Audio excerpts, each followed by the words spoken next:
Okay, welcome guys. Sorry, a little bit of technical difficulties there to start off. How you all doing? Welcome to this late night chat with me, DJB. I hope you're all well. I hope you've all had a good Sunday, Father's Day and everything. If you celebrated Father's Day, whatever you done today, I hope it's been a great day. I hope it's really been a good day and you've all enjoyed yourself. The sun was shining, so yeah, big up everyone. Right, let's get straight into it, shall we, guys? Welcome if you're with me tonight. I know it's late, so I won't keep you up too long. But I like to let the dust settle on things, guys, as you know, and I've been watching the transfers and the Gorkarez situation and the Sesko situation. And I don't know about you guys, but I think it's all a bit of a mess, isn't it? It's just all a bit of a mess. We don't know whether we're coming or going. And I've just looked recently and we're now linked with Ollie Watkins again. So we've got Ollie Watkins back in the fold. And I'm just thinking to myself, when is all this going to end, this nonsense? You know, it's crazy. It's absolutely crazy.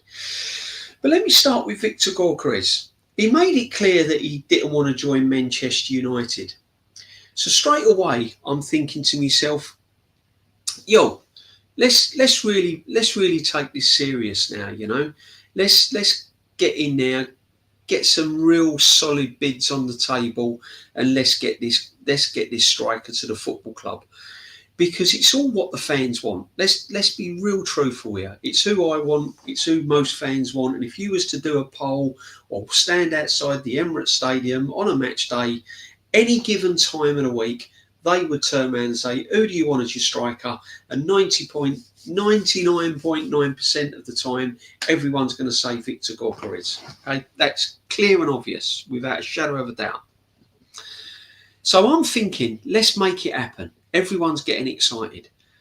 Now there's rumours that we're pulling out. Now there's rumours that it's being snubbed. Then there was a rumour that there was a deal done. Then there was an offer on the table. Then there was talks that Gorkarez was going on strike with his football club because he's not happy with them up in the price and everything else. And it's just a merry-go-round, guys. It really is, and I'm just getting sick and tired of it. But we, and then you've got the Sesko thing, okay, which is a project, but he's in the region of £85 million plus. You know, this is a striker that could cost £85 million on a 22-year-old that is, we've all said it, is a project. With 100%, it's a project. We don't know how he's going to be. We don't know what he's really capable of. We know he's got potential. We know he can be a good signing. We know he can be a good player. But really, I mean, at least Gorkarez is proven. At least he has played in the UK. He played at Coventry, and his goals speak for itself. Whereas Sesko at £85 million, for me, is a big project, guys. But I mean, you know, I just feel we need to get these deals done. I really do. I think the next week, maybe 2 weeks, is really key, and that is when we really do need to move. But how I'm looking at it, there's nothing set in stone. There is nothing absolute definite. We're hearing all these stories. Gorkarez has turned down Man United. He's an Arsenal player. It's a done deal. We're putting an offer on the table. This. But I haven't seen anything of proof. And it's really frustrating. And now I'm hearing rumours that Ollie Watkins is in the frame again. You know, it's just crazy. But big up everyone, guys. Gorkarez rejected Man United according to Fabrizio Romano. I don't know much about it. Yeah, apparently so. Big up Kouaji. Yeah, apparently he's rejected Man United. Does it mean to say that he's coming to Arsenal? Who knows? 13 goals in 33 games, I believe. Yeah, big time, mate. He's a proper striker. proper striker, you know. We need to finish the article. William, honestly, big up William Holmes for joining me tonight. I know it's late, guys. I hope you've had a super day. We need to finish the article. Bang on. We do need to finish the article. We've gone 5 years without a trophy. 5 years without a trophy. And under this football manager, we haven't really replaced Aubameyang. Let's be honest. We haven't really replaced Aubameyang. And this is what's frustrating. And, you know, we're looking at this Sesko, and it looks as if all his eggs are in one basket with this Sesko. The manager desperately wants Sesko. He absolutely wants Sesko. And 80 odd million pound for this player is, for me, is just too much. Yeah, Eve Icy Spicy, evening DJB, evening Icy Spicy, big time, my friend. I hope you're well. Aces DJB, Linda Ferguson, hit the like button. Yeah, hit the likes, guys. Please hit the likes and sub. It does help the channel. Good evening, DJB. Good evening, my friend. Hope you're well. Hope you've had a good Sunday.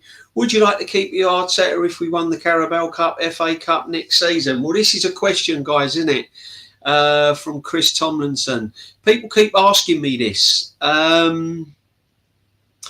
Listen, I can understand the club giving him another contract if we won a domestic club double, but for me, no.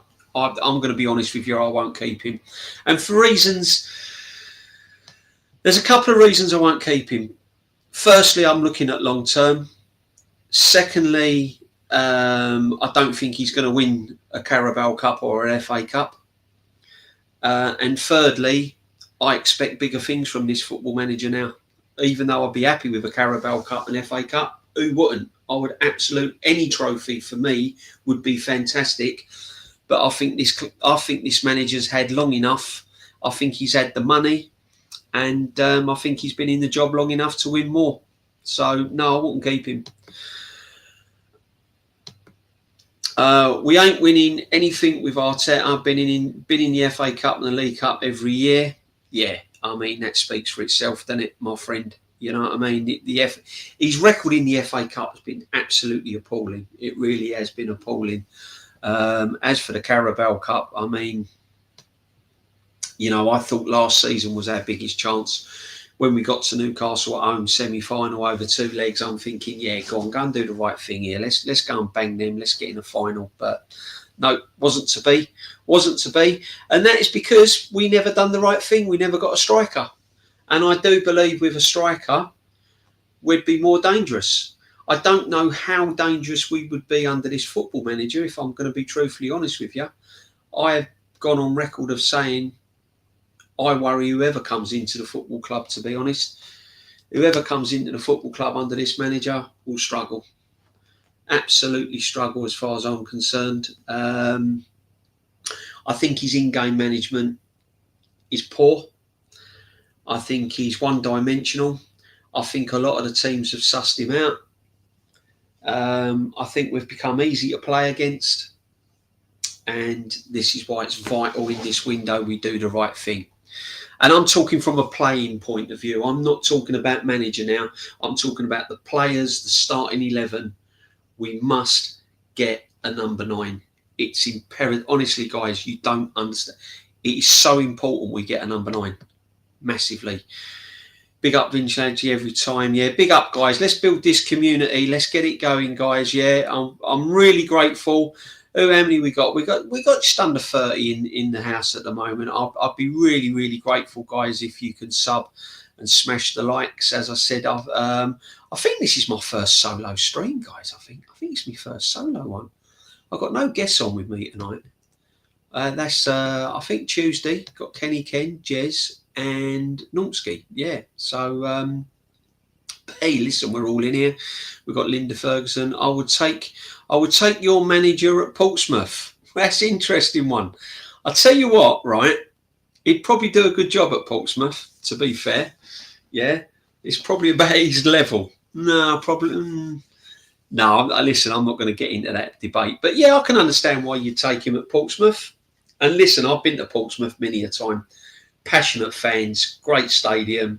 Really enjoyed my travels at Portsmouth. I've been to Portsmouth quite a few times, and yeah, smashing ground, brilliant support. Big up Vigilantes, smash the likes in the chat. Big up my friends, William Holmes. Our rivals are getting stronger. Meanwhile, we are doing nothing. Do you know what? Can't have put it better myself, my friend. And this is the worrying thing, isn't it? See, how I look at it, I'm going back to the Zubimendi. I think the Zubimendi deal was back in February. Arsenal signed Zubimendi. We've got him. Verbal agreement. It's all done, dusted, everything. So I'm thinking, 1st of June, Zubimendi. There you go. Job done. He's there, signing the papers. Got the shirt hanging up. Job done. Gets to the 1st of June. I'm hearing Cunha rocking up at Man United after being spoke about for a couple of weeks. No Zubimendi. Then I'm hearing Zubimendi's going to have a medical. Zubimendi's turning around and said, well, that ain't true. I weren't even in London. I was walking down the beach. And you're just thinking to yourself, right, that's more BS, isn't it, from the football club? What are they playing at? Still no Zubimendi. That's all gone a little bit quiet. I'm pretty sure we've got him. And I'll be very surprised if he's not at the football club. However, we want to see their pictures in the paper. We want to go on the Arsenal website and see him all there, And then you hear Gyökeres not signing for Man United. Gyökeres turns down Man United. It's a done deal. Offers on the table. This, and this. Gyökeres says his preference is Arsenal. Now I'm hearing rumours from different sources that Gyökeres, Arsenal are not serious about Gyökeres. We're still pursuing this Sesko. Because let's face it, Sesko is the striker this manager wants. The manager doesn't want any other striker. He wants Sesko. And he's like a spoiled brat. You know what this manager's like. He gets what he wants. He wants Sesko because Sesko suits the style of play. He suits Arsenal Football Club. This is what he wants. But he's going to cost 85 million. But there's other areas we need to strengthen him. For me, we need an attacking midfield player. I keep saying it. We need a left winger. We need a left back. Skelly's not a left back. As much as people gas him up, as much as people say what a wonderful player he is a fantastic player. Brilliant prospect. But he's not a left back. He's not a left back. We need one. We definitely need one. Apparently, no need for backup for Saka, DJB. AFTV said, you're swearing again, mate. All right, Joseph Connor. You're swearing at me. AFTV said, why would Mbeumo come and sit on the bench? I would take Elanga, to be fair, better than what Sterling was. Well, listen, anyone's better than Sterling. Sterling's probably got to be the worst signing Arsenal's ever done. I'm going back years and years and years, and I've seen some rotten signings at Arsenal over the years, like real bad ones. I've never seen anyone as bad as Sterling. Honestly, he's absolutely awful, mate. He's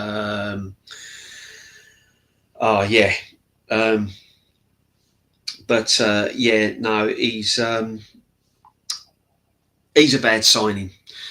Mbeumo, I'd take him. I think he's a brilliant player.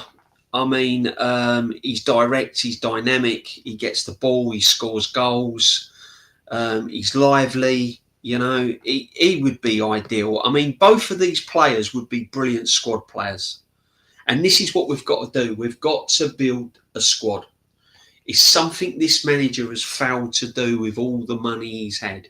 He's tried, but he's got people like Fabio Vieira.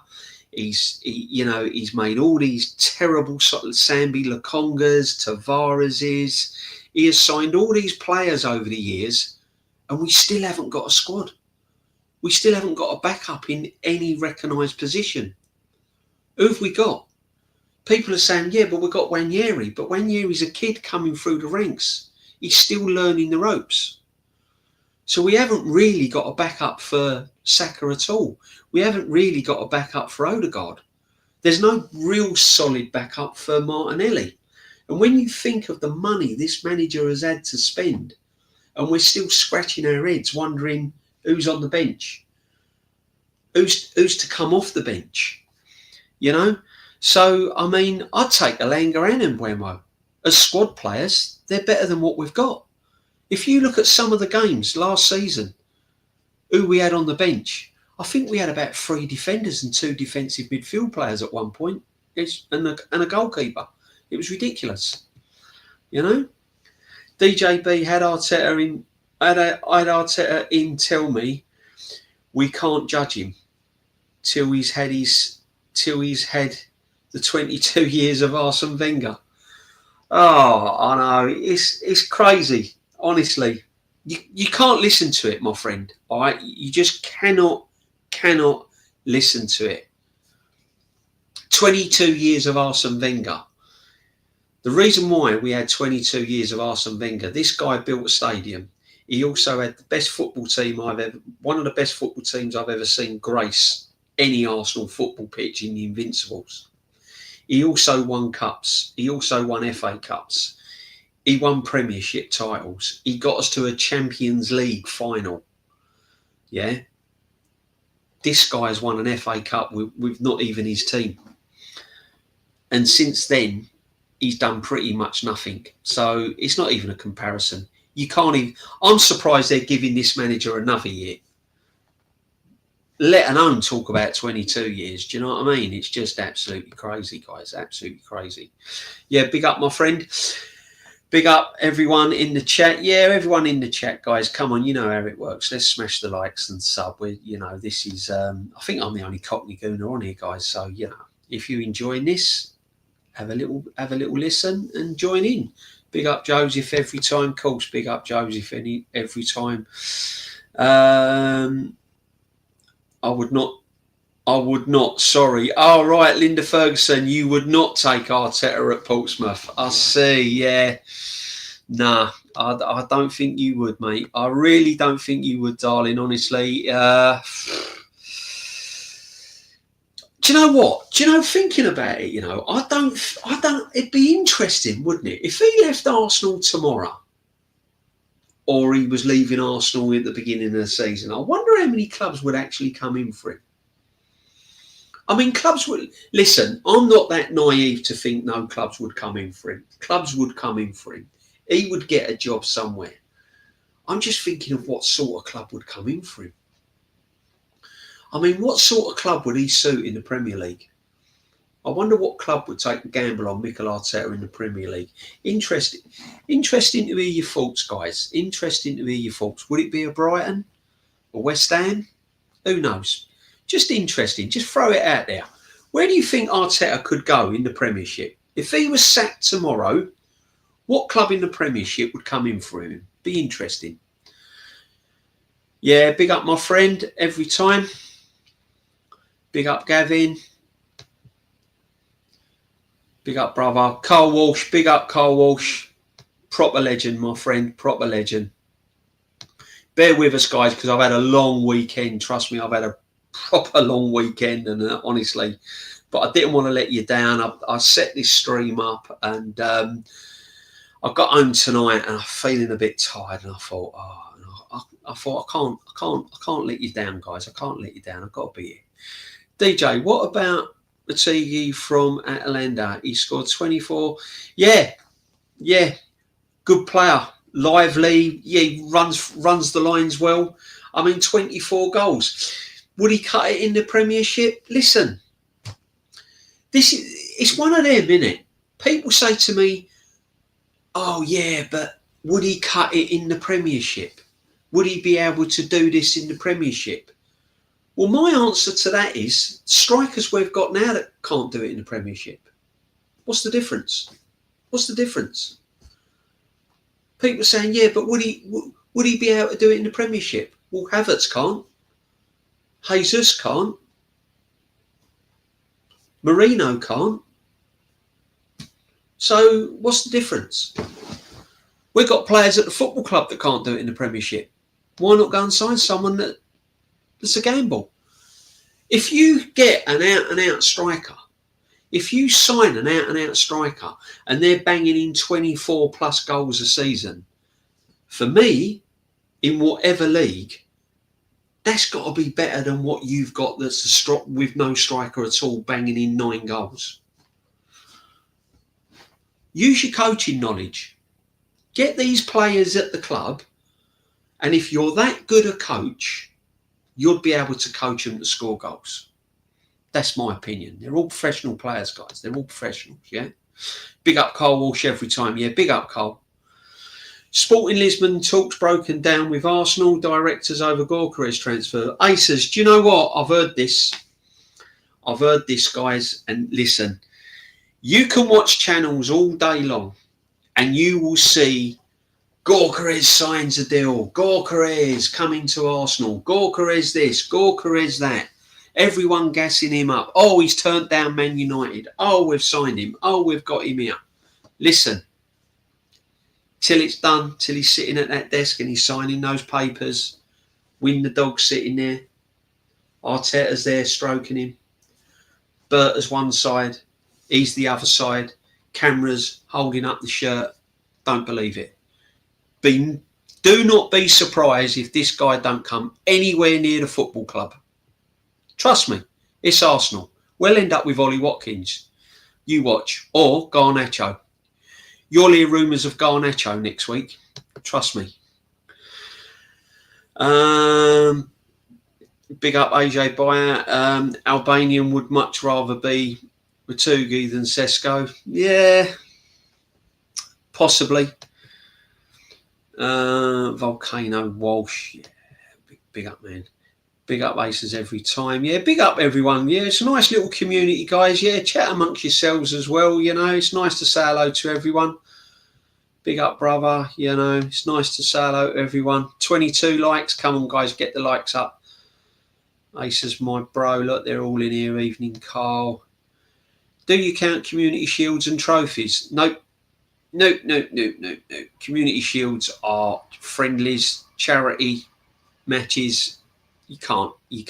It's listen. See how I look at it, the community shield. And I've been to loads. I've been to loads of community shields. Pretty much all of them since like the 70s that we've been into that we're allowed to enter because we've won the FA Cup and such like and leagues. They're a great day out. Seriously, they're a nice little curtain raiser. The sun's shining. You've had your summer holidays.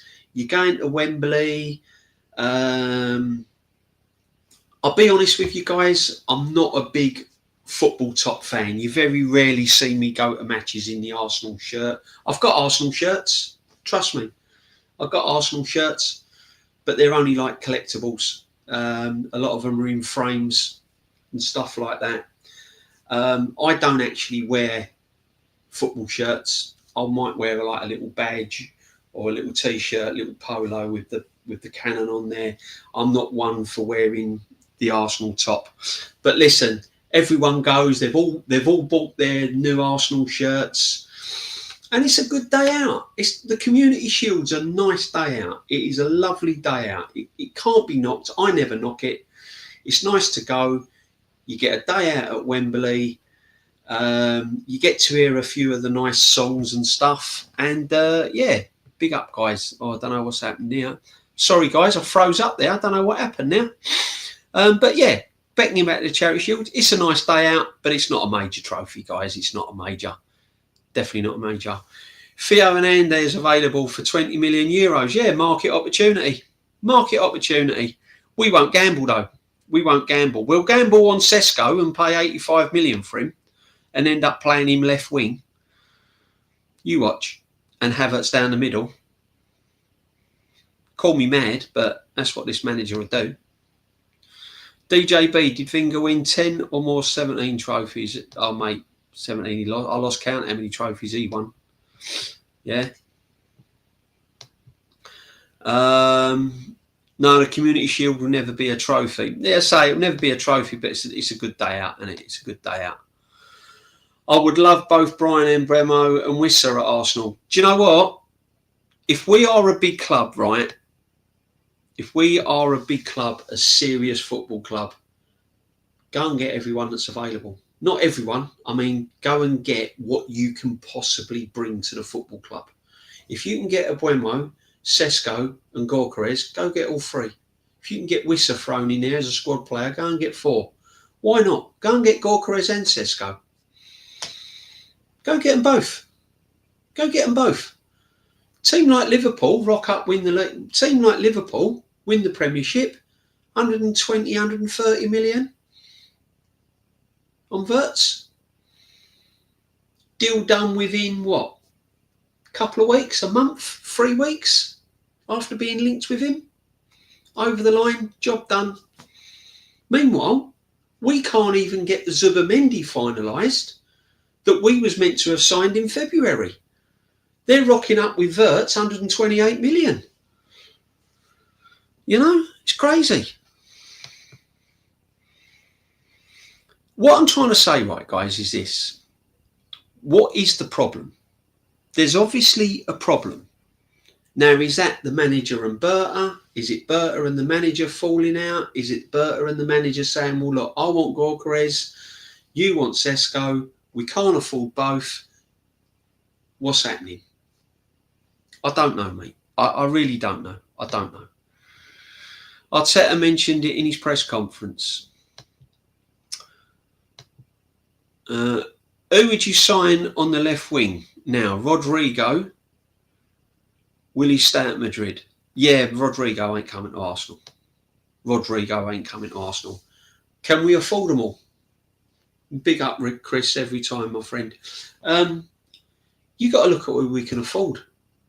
If we're going to pay £85 million to Sesko, that's a lot of money. That's a lot out your budget. And Rodrigo ain't going to be cheap. And then we still need another player.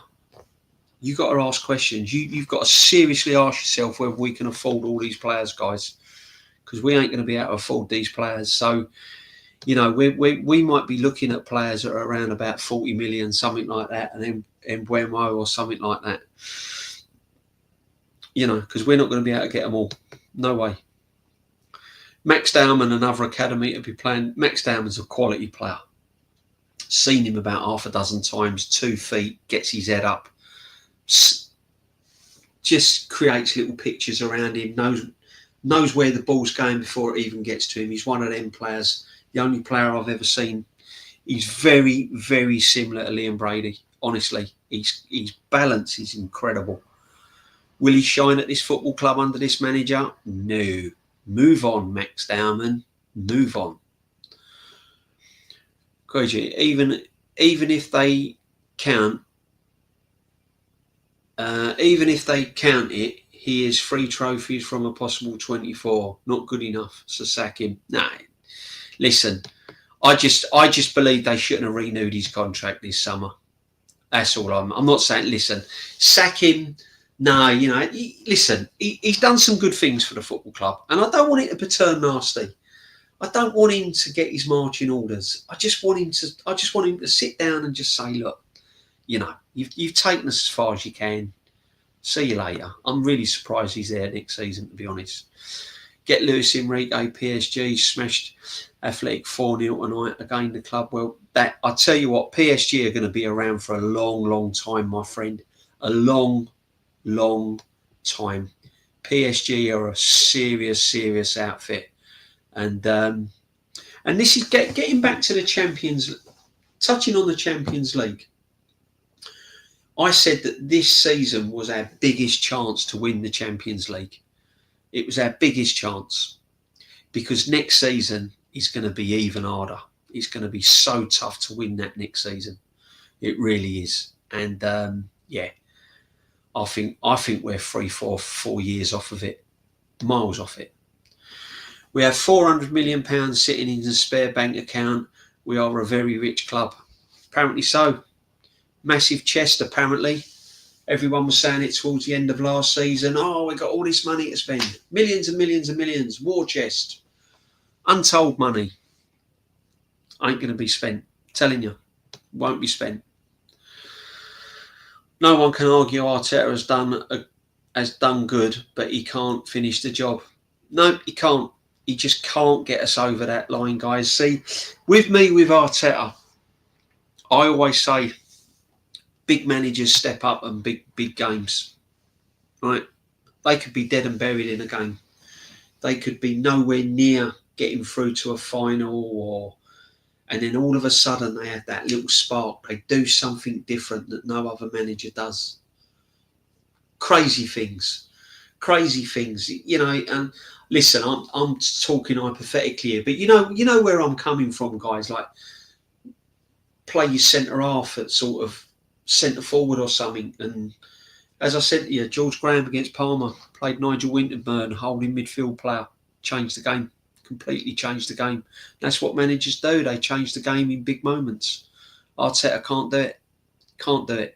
He's had plenty of chances. When you think of the big games that manager's had, look at the games he's been in, on the occasions he's been in. Semi-finals, quarter-finals, 8 points clear in the Premier League, and blown it.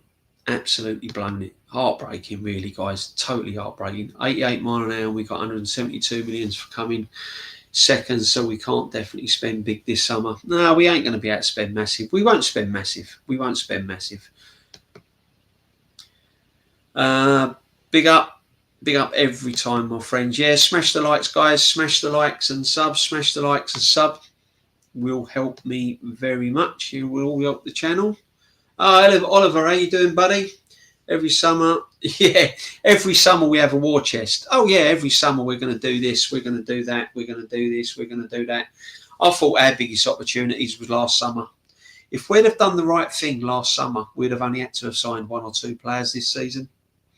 When you think he's been here 5 years, we should have a squad. We should have players in pretty much every position now. We should only be looking at signing 1 or 2 players. We need about 5 or 6. We need about 5 or 6 players, guys. Seriously, real talk. This needs to be said. Arsenal ladies, 2 Champions League in 18 years, different standards. Thank you to the Arsenal ladies. Big up the Arsenal ladies. Yeah, great achievement. Absolutely wonderful achievement. And I'll tell you what, their fan base is going up. I'll certainly, and I've said this before, I'll hold my hands up. I've only watched a couple of games, Arsenal ladies, to be honest with you, but I'll be watching more of them next season. Trust me. Yeah. And I feel guilty for not watching them more often. But, you know, but I will be watching them next season, and I hope more people follow them, because it's brilliant achievement. Really is. I think you 8 players, DJB.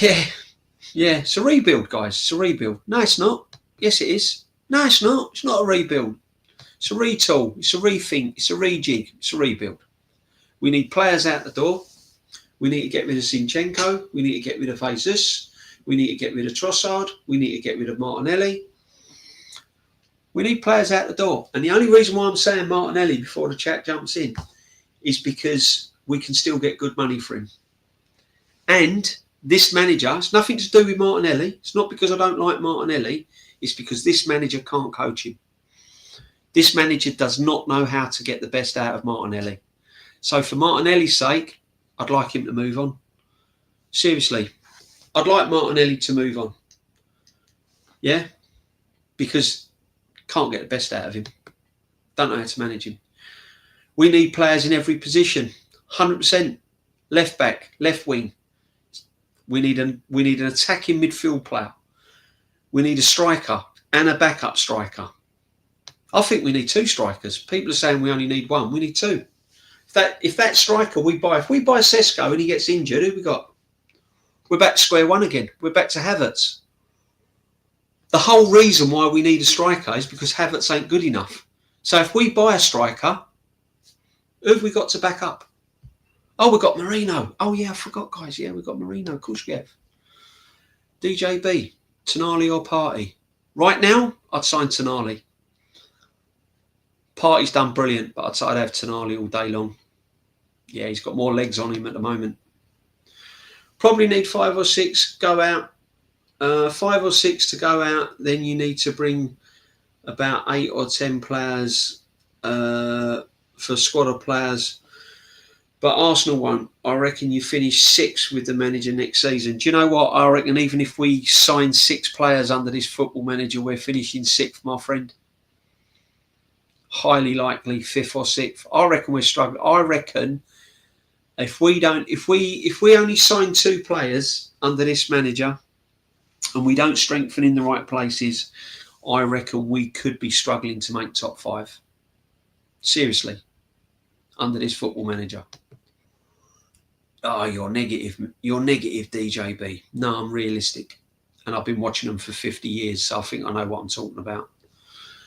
Tonali is a beast. Yeah, Tonali's a great player.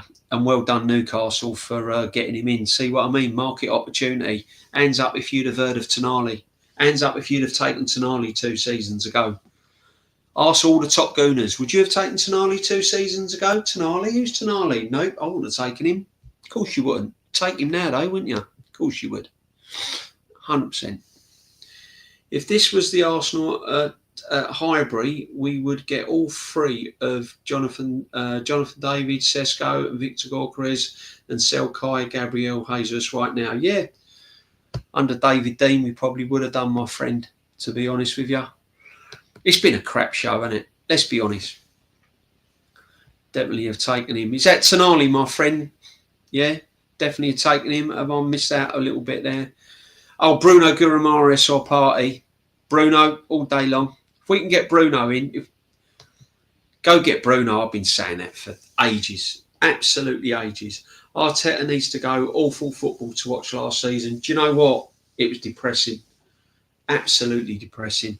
I can count on one hand how many games I come out of that Emirates, or when I went away and thought to myself, "Oh, what I've just seen now, what I've just seen there has just been fantastic."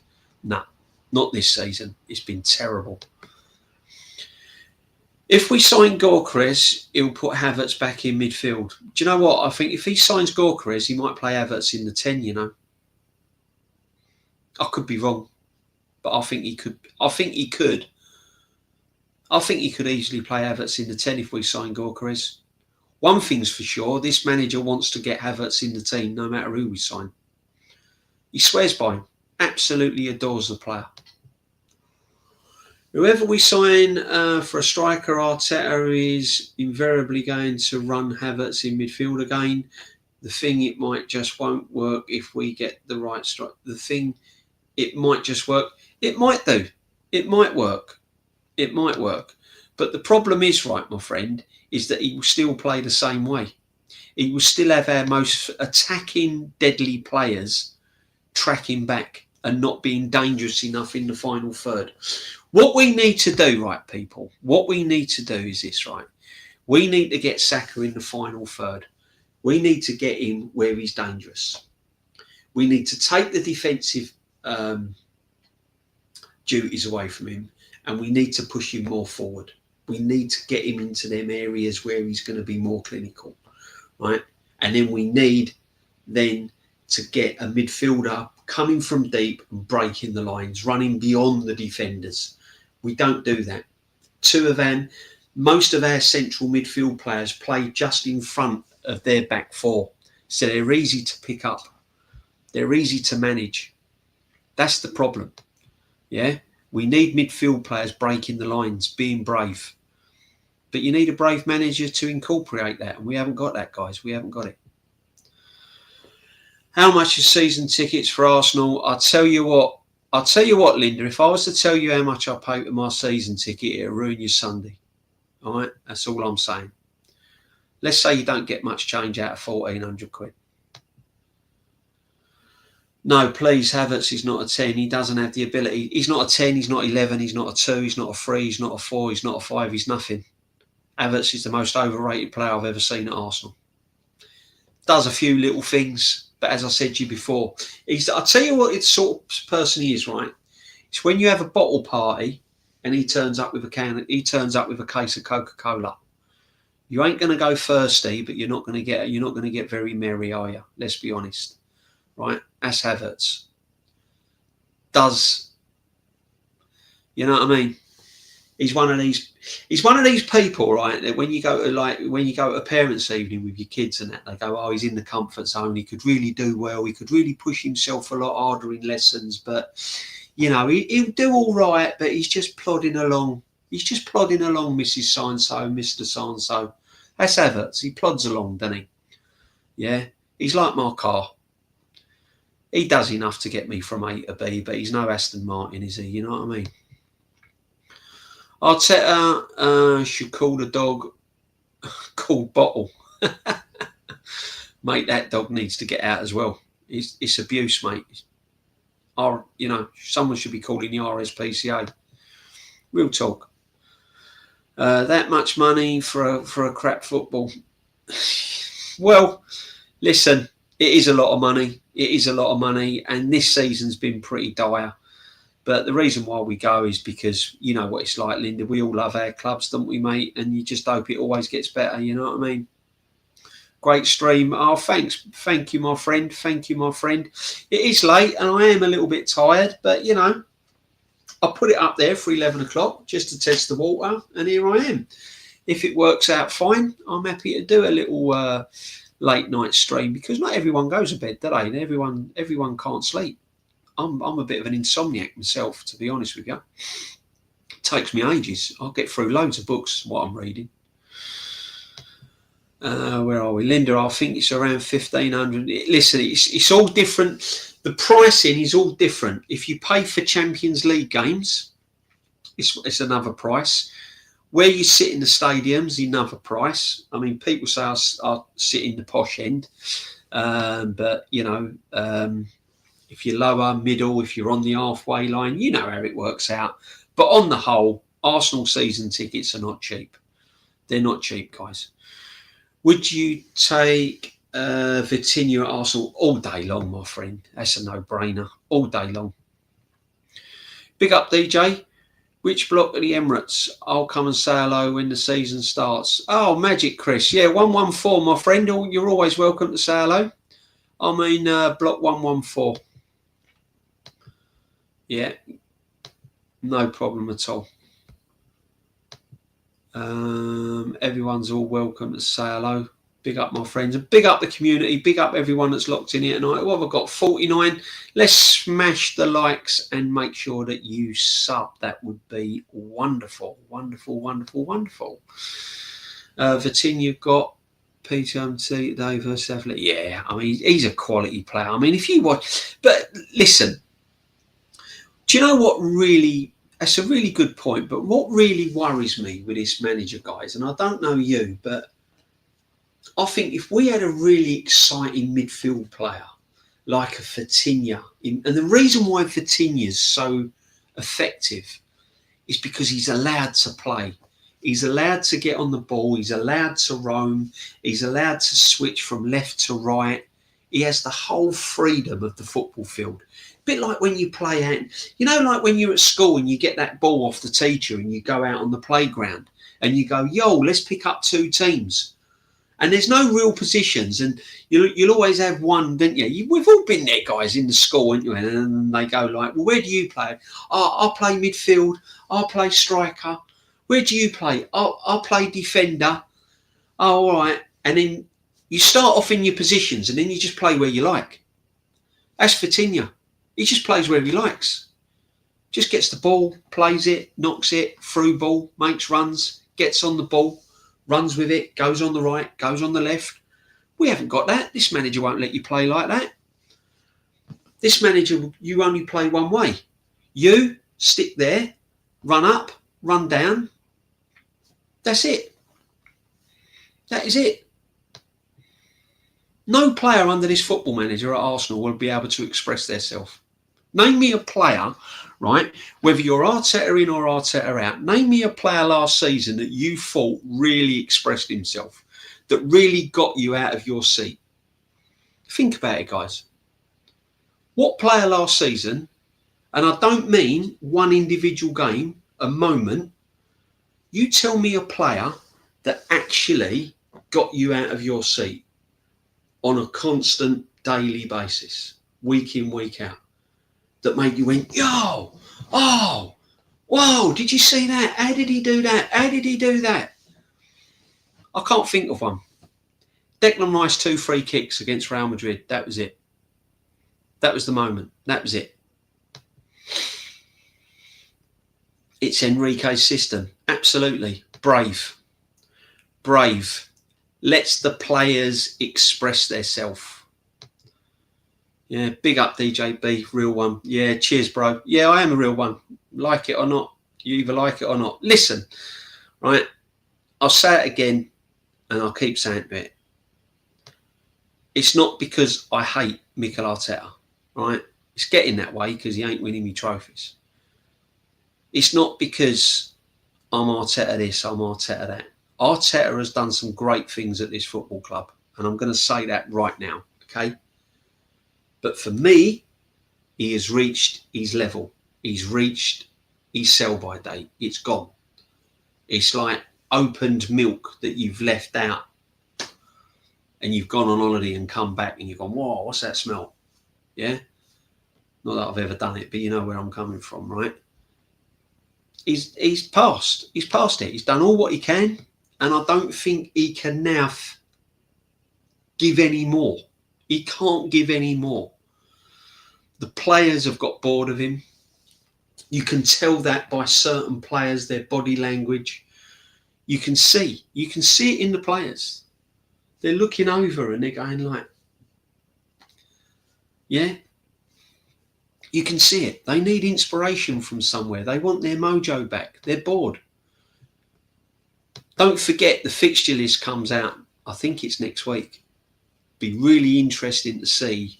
It'll be so interesting to see who we get. Our first 5, well, I would say our first 10 games are really key next season. You know, first 10 games are going to be massively key next season. William Holmes, big up my friend. Our central midfield lacks depth, particularly in attacking creativity. Bro, welcome to the DJB brain. I'm telling you. I've been saying it all along. I've been saying it for ages. Sorry, guys, I'm just having a little... I've got to get comfortable. Right. I've been saying it for ages, guys, yeah?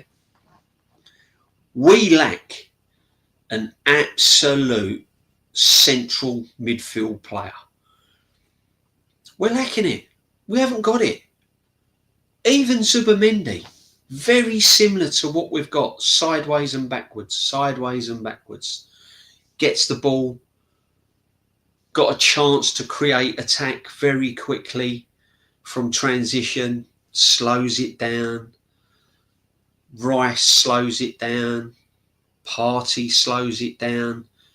We need a player like Morgan Gibbs-White, gets the ball in midfield, thinks, nah, F this, I'm going to run with this. I'm going to take players on, I'm going to run with it. I'm going to make things happen. We ain't got that. Name me a player that can do that. People are going to come back to me and go, we've got Odegaard.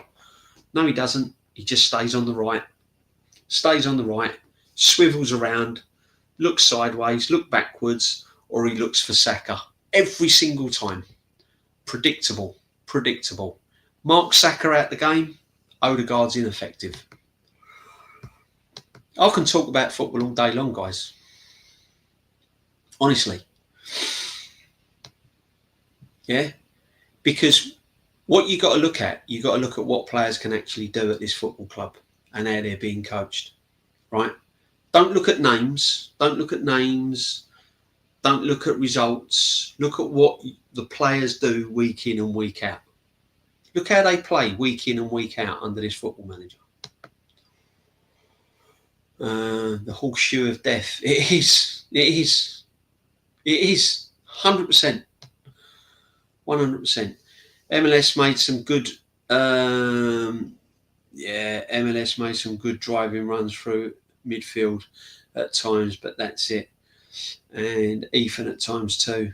Not creativity whatsoever. No. See, the thing is with Ethan, right? And you made a good point, my friend, and big up, my friend. Welcome to the community. The thing is with this manager and Ethan is that he's looking at Ethan and he doesn't do enough without the ball. So he don't play him.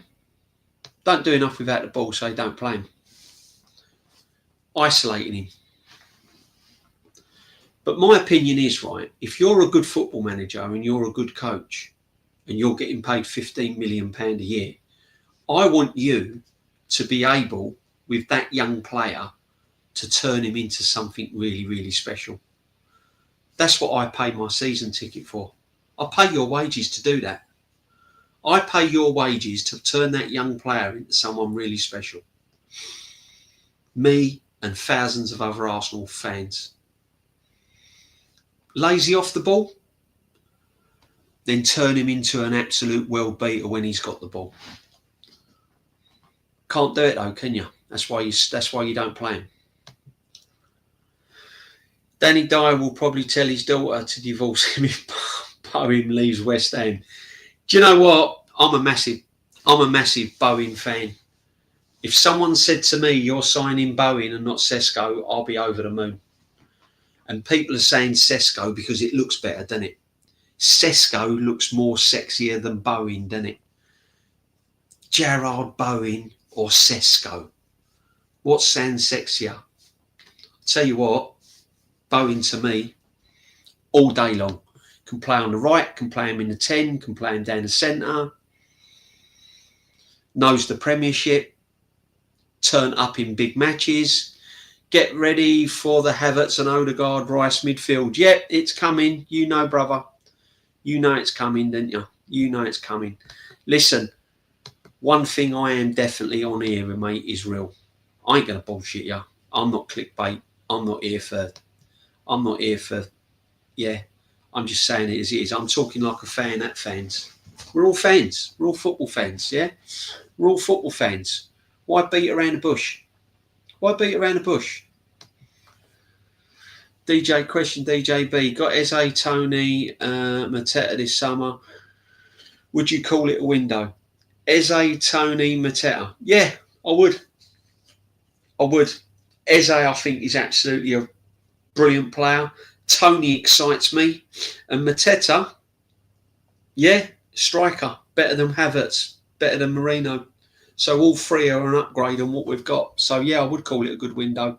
Wouldn't call it a fantastic, brilliant window. If you threw Gorkarez in with that, or if you put Bowen in with that, or if you'd have got, Rodrigo in with that, then that would be a brilliant window. But I'd be happy with that, 100%.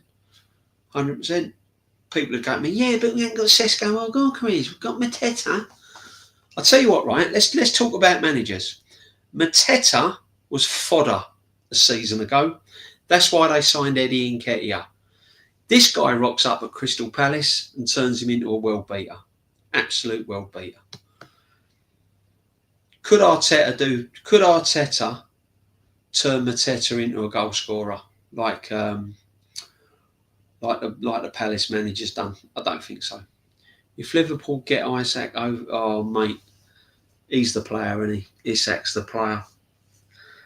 When you think we could have got Isak and we gave Eddie Nketiah another contract, $100,000 a week, and the 14 shirt, ridiculous.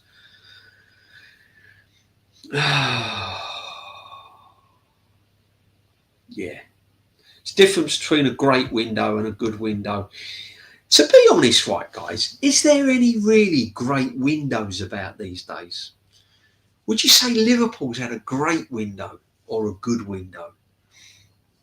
They've spent 120 odd million on Verts. Yeah, I mean, I don't know. When we got Rice, was it a great window? I don't think so. A great window for me is Gorkarez, Sesko, Eze, Rodrigo. That would be a great window, wouldn't it? That would be a fantastic window. Would you take Liao or Lookman? I like Lookman, I do like Lookman,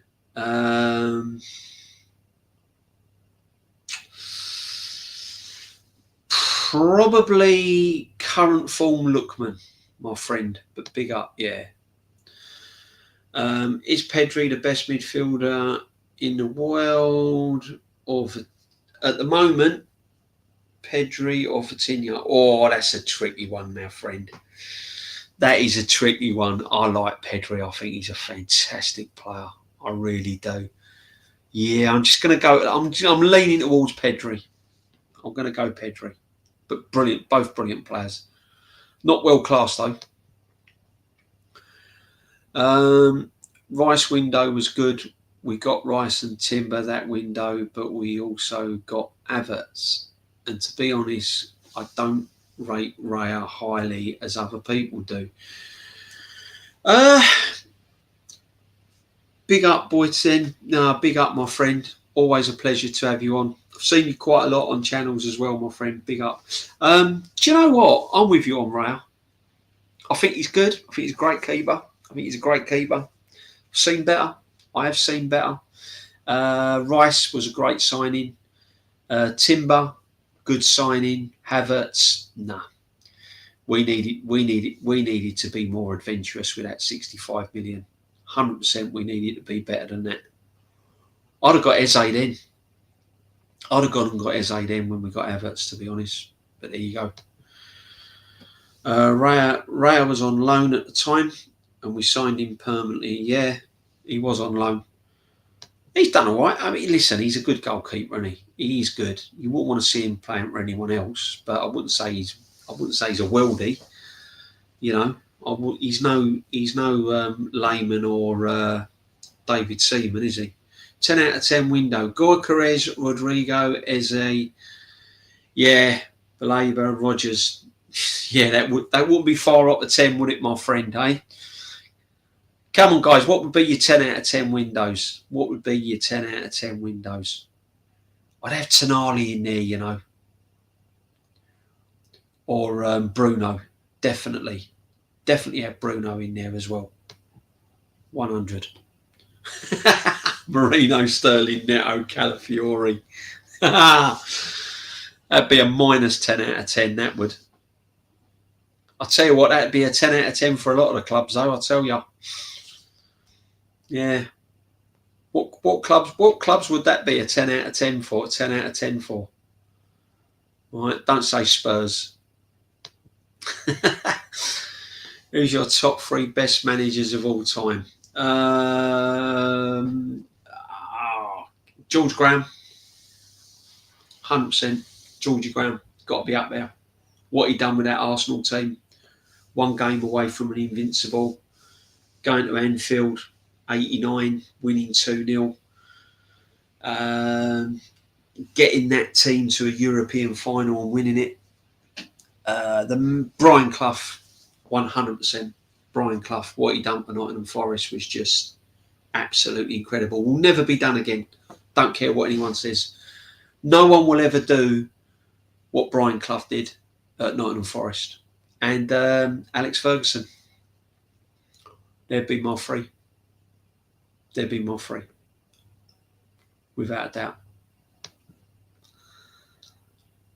Well, Pep or Sir Alex Ferguson, all day long. All day long. Matoma, good shout. I like Matoma. A lot of people don't like him, but Matoma under Arteta, you ain't getting the best out of him, are you? Matoma needs a bit of coaching, doesn't he? Matoma needs someone, yeah. Matoma needs someone that's clued up, that's going to get the best out of him. Do you know what? We've got a banging left midfield player. Martinelli's a great player. Not under this manager. Martinelli at another club. You put Martinelli at Aston Villa. You put Martinelli at Liverpool. Martinelli, I wouldn't even say Man City. Martinelli at Brighton. Martinelli at Forest. You'll see him score goals. Martinelli anywhere else would score 12, 15 goals a season. 100%. Not at this Football Manager. If I was Martinelli now, if I was Martinelli's agent, I'd be looking to get him moved on. I'd sit him down. I'd go, look, I know you're at Arsenal. I know you're at a big club. But if you're thinking of your football career, don't stay at Arsenal. Is Pedri world class? I've seen the likes of Zidane and Pirlo. I've also seen Paul Gascoigne. I've seen Maradona. So my opinion on world class is probably different to a lot of your opinion on world class, my friend. So yeah, no, it's big time. Paul Scholes, yeah. Paul Scholes was a great player. In my opinion, Paul Scholes didn't really get the credit he deserved, but he was a fantastic player, Paul Scholes, man. Yeah. But no, I mean, you know, it's a tough one, isn't it, guys? I mean, Gerrard or Lampard. Lampard all day long. What Lampard done to Chelsea is fantastic. And this is what I'm saying, guys. We haven't got a Frank Lampard, have we? This is what I'm trying to say when we sign these players in the window. We need someone like a Frank Lampard at this football club. Or a Steven Gerrard, Paul Merson, David Rocastle. I'm thinking of all these great men. We haven't got one. We haven't even got an Aaron Ramsey. You know, we're going on about strikers, signing a striker, but we need a real big, banging midfield player. Go and get Morgan Gibbs-White or someone. You imagine if our wingers, if we signed Gyökeres, Eze, Gibbs-White, and I don't know, imagine if we did get Rodrigo, someone like that. Yeah. Or a Brian Mbeumo, or a Wissa. I'd be happy with that because it's an upgrade on what we've got. You've got people coming off the bench. You've got rotations in certain games. Do you know what I mean? It's like, be a banging, honestly. This is what I mean. We've got no one. They mean Lampard Jr., not Lampard. Sorry, my friend. Yeah. No, I mean, yeah. Mate, Lampard Jr. Both Lampards were good players, but Lampard Jr. was, yeah. Frank Lampard was a great player. And I wish him well at Coventry as well. I like Frank Lampard, mate. I like Frank Lampard. I really do. KDB or Ozil?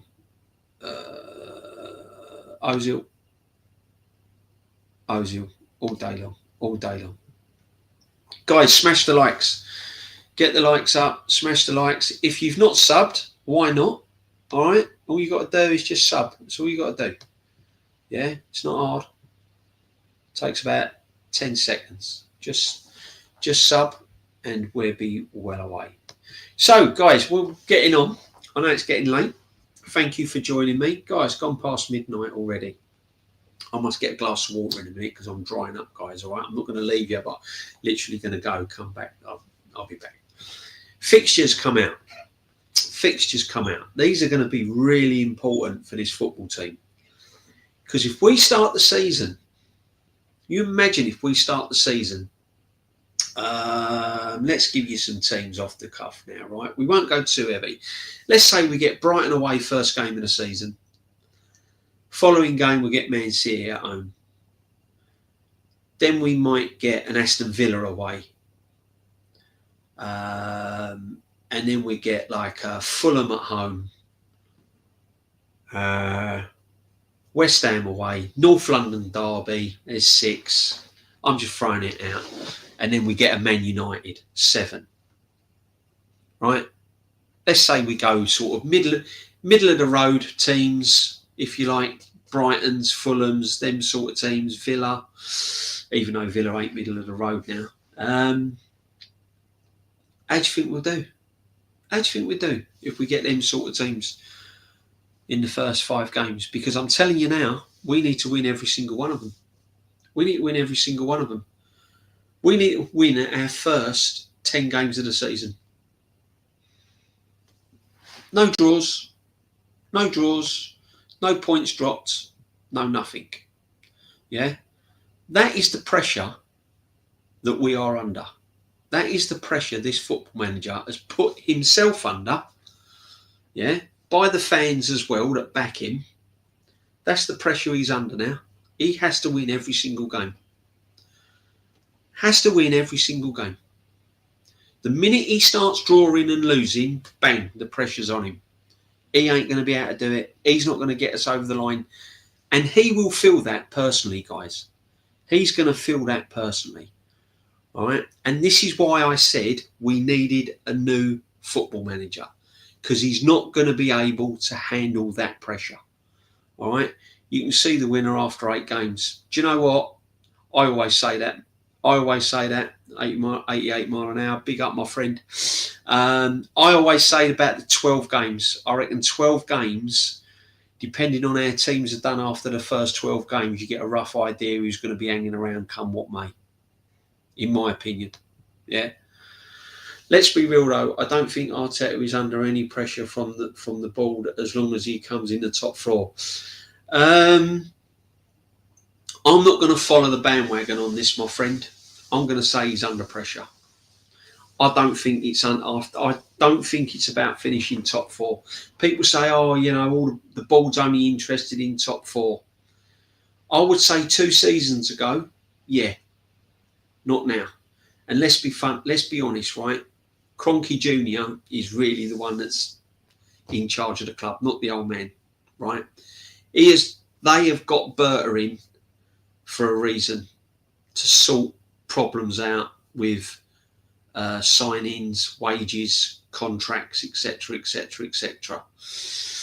In my opinion, if you'd have gone back 2 seasons ago, they'd have been happy with top 4. But I think they've got more streetwise now. I think they're a lot more wiser. I think they understand through media, the way the media go on, that this club hasn't won anything. Spurs winning a European trophy. Liverpool appointing a new manager, winning the Premiership straight away. I think the board has changed a lot of their narrative now. I don't think top 4 is going to save this guy's job. I really don't.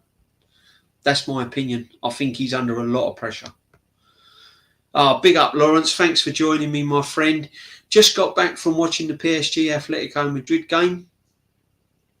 That was at the Rose Bowl. Oh, man. You went. If you went, mate, I hope you really enjoyed it. I wouldn't say the ref was bad, but some of those decisions he made were worse than what a Premier League ref makes. Blimey, mate, that must have been bad, Lawrence. If those decisions were worse than the Premier League's, that ref must have been horrendous. But big up, my friend. I hope you enjoyed it. Yeah, nice. I hope you enjoyed it. But PSG look a unit, don't they? They're a classy outfit, mate. I think they're going to go close again in that Champions League next season. I really do. But yeah, I think the first 10, 12 games we get to see what the teams are really all about. Yeah, and I don't think top 4 is going to be good enough. Mims Kramer, big up, my friend. Always a pleasure. DJB, I tell you this, Arsenal will end up with Garnacho at the end of the... Do you know... I said this as well. Garnacho will rock up. He will rock up at Arsenal. This Gyökeres will drag its feet. Sesko will drag its feet. And the longer it goes on, the more their price will go up. You watch Sesko will go from 85 million to be 90 odd million pound. And then they'll pull the plug. Arsenal will pull the plug out. Then they'll turn their luck to Gyökeres, and Gyökeres will go, no, F you. You didn't want me. You wanted Sesko. Sling your hook. I'm going elsewhere now. That's what'll happen. You watch. Guarantee it. We'll end up with none of them. Because we dilly-dally about dilly. How can Liverpool get all their deals done? How can Man United get deals done? Even Leeds, I think, have signed someone today. Leeds United. Yeah, by the way, massive football club. I just can't see how Arteta sacking happens. I think he's too good a coach to fall out of the top 4. Without something really catastrophic acquiring, I don't think he's going to get the detail to win. The only way this manager is going to get the sack is if the fans turn. And when I mean fans, I mean a lot of fans. The only other way is when you start seeing people like Saliba wanting to leave the club, Saka wanting to leave the club. When you see players like this going, I've had enough, I want gone, yeah, that is when he'll get the sack. But if we are out of the top 5 come Christmas and results haven't gone our way, watch this space. I've said Christmas. So we will see. We will see, my friend. I could be wrong. I could be wrong. Yeah, I could be wrong. The only problem is people are saying about the board with a manager. The biggest problem with this football club is the fan base. You've only got to watch some of the streams. You've only got to watch how people talk about this this manager. I'll big up my friend every time. Big up DJB. Big up all the chat. Sorry about my first live last night. I messed up big time. Arteta will do anything to better himself rather than Arsenal. I don't know about you live last night, mate, whether you messed up. I didn't see it, my friend. So I'm sure you didn't mess up, my friend. Yeah, it's not easy, this, you know. Big up, my friend. Big up. You hang on in there. Hang on in there. Arteta will do anything to better himself other than Arsenal. Seems that way, doesn't it? It does seem that way. I'm tired of him, man. I'm tired of him. Do you know what I mean? I'm tired of all the excuses. DJB, Arteta will be sacked in October if we fail next season. As I said, I reckon December, January. Guys, if we're opening up presents and sitting around the Christmas table and we're 5th or 6th, 9, 10 points off the top, I think they'll give him till the cup game, the FA Cup in January, because the FA Cup's normally played in January, yeah, round about the 8th, 10th of January or the second week in January. If we get dumped out of that or the next round and we're sitting sort of 5th or 6th, I reckon he'd be gone. Real talk, I reckon he'd be gone. FA Cup, 5th or 6th come Christmas, I reckon he'd be gone. Whether the Arteta-ins like it or not. Predictions next season. Liverpool, Man City, Arsenal. I'm really being sort of, hopeful. Arsenal. Aston Villa. I'm going to go Aston Villa to be up there as well, and Newcastle. And then Man United, Chelsea. And I reckon Spurs. I reckon Thomas Frank will get probably in the top 8 next season with Spurs. I think he's a good manager. It's a good signing for Spurs him. The window's open today. Arteta's words at the end of the season. We all know what we need to do, etc. I expect to sign in today, but we don't sign a player this month. Do you know what? I don't expect any signing this week. No announcements will be made this week. If we can't make the announcement on the 1st of June when we had Zubimendi in February, supposedly, don't hold your breath for next week. Liverpool, City, Arsenal, Newcastle, Forest. There's your prediction there, is it? Do you know what? Wouldn't surprise me if Newcastle and Arsenal swapped sides, It could end up Liverpool, City, Newcastle, Arsenal. I don't know, I've got a funny feeling Aston Villa might do well, So, But big up everyone in the chat. How many have I got in the chat? 44 in the chat now, this time of night, which is, it's good, guys. Thank you very much for joining me. And smash the likes. If you haven't subbed, why haven't you subbed by now? You should have subbed by now. Come on, get them in. Let's go. Let's go, people. It is Arsenal we're talking about here. Don't get your hopes up. No, I keep saying it. Don't get your hopes up. Just watch your space, guys. Just watch your space. Yeah? Don't look at headings. Don't look at great big titles. Gorka signs new deal. Gorka says he wants Arsenal. New deal done, Arsenal. YH, regardless who we sign the players, if we're out of the top 6 by Christmas, he's gone. I agree, mate. I totally agree. Absolutely. DJB, what do you make of the Club World Cup? Do you know what? It's a quango, isn't it? That's what it is. It's a quango. It's a see how it goes. Yeah. It's football. There's money in it. Fans get the opportunity around the world, or fans in a certain area will get the opportunity to watch football. So, listen, I ain't really got an opinion on it, to be honest. If Arsenal was in it, I want Arsenal to win. I want Arsenal to win every single competition we're in. Every single competition, doesn't matter what it is. Yeah, if the fans enjoy it. But for me, it's a bit of a gimmick, to be honest. It's a bit of a gimmick. I'm not one for getting excited over it. Not yet. I might watch some of the big games. I might watch some of the latter stages, perhaps the knockouts. But yeah, we'll see. I think it's going to be one of them where time will tell. If it's hanging around 3 or 4 seasons, 3 or 4 attempts, it might start getting interesting. But at the moment, I'm a little bit on the fence with it, my friend. But big up, my friend. DJB, tomorrow the transfer window reopens, but Arsenal, it will be June the 16th. No, it'll probably be more like July time, August. You know what I mean? This Gorkarez and Sesko thing, mate. I can't listen. I can't get excited over it. It's driving me nuts. I've got to the stage now where I don't care. Just get me anyone. Just get me anyone. The problem is, I wanted this manager gone so badly. I wanted this manager gone more than any signing. So I don't give a monkey's who we sign, because it's the same football manager at my football club. You know what I mean?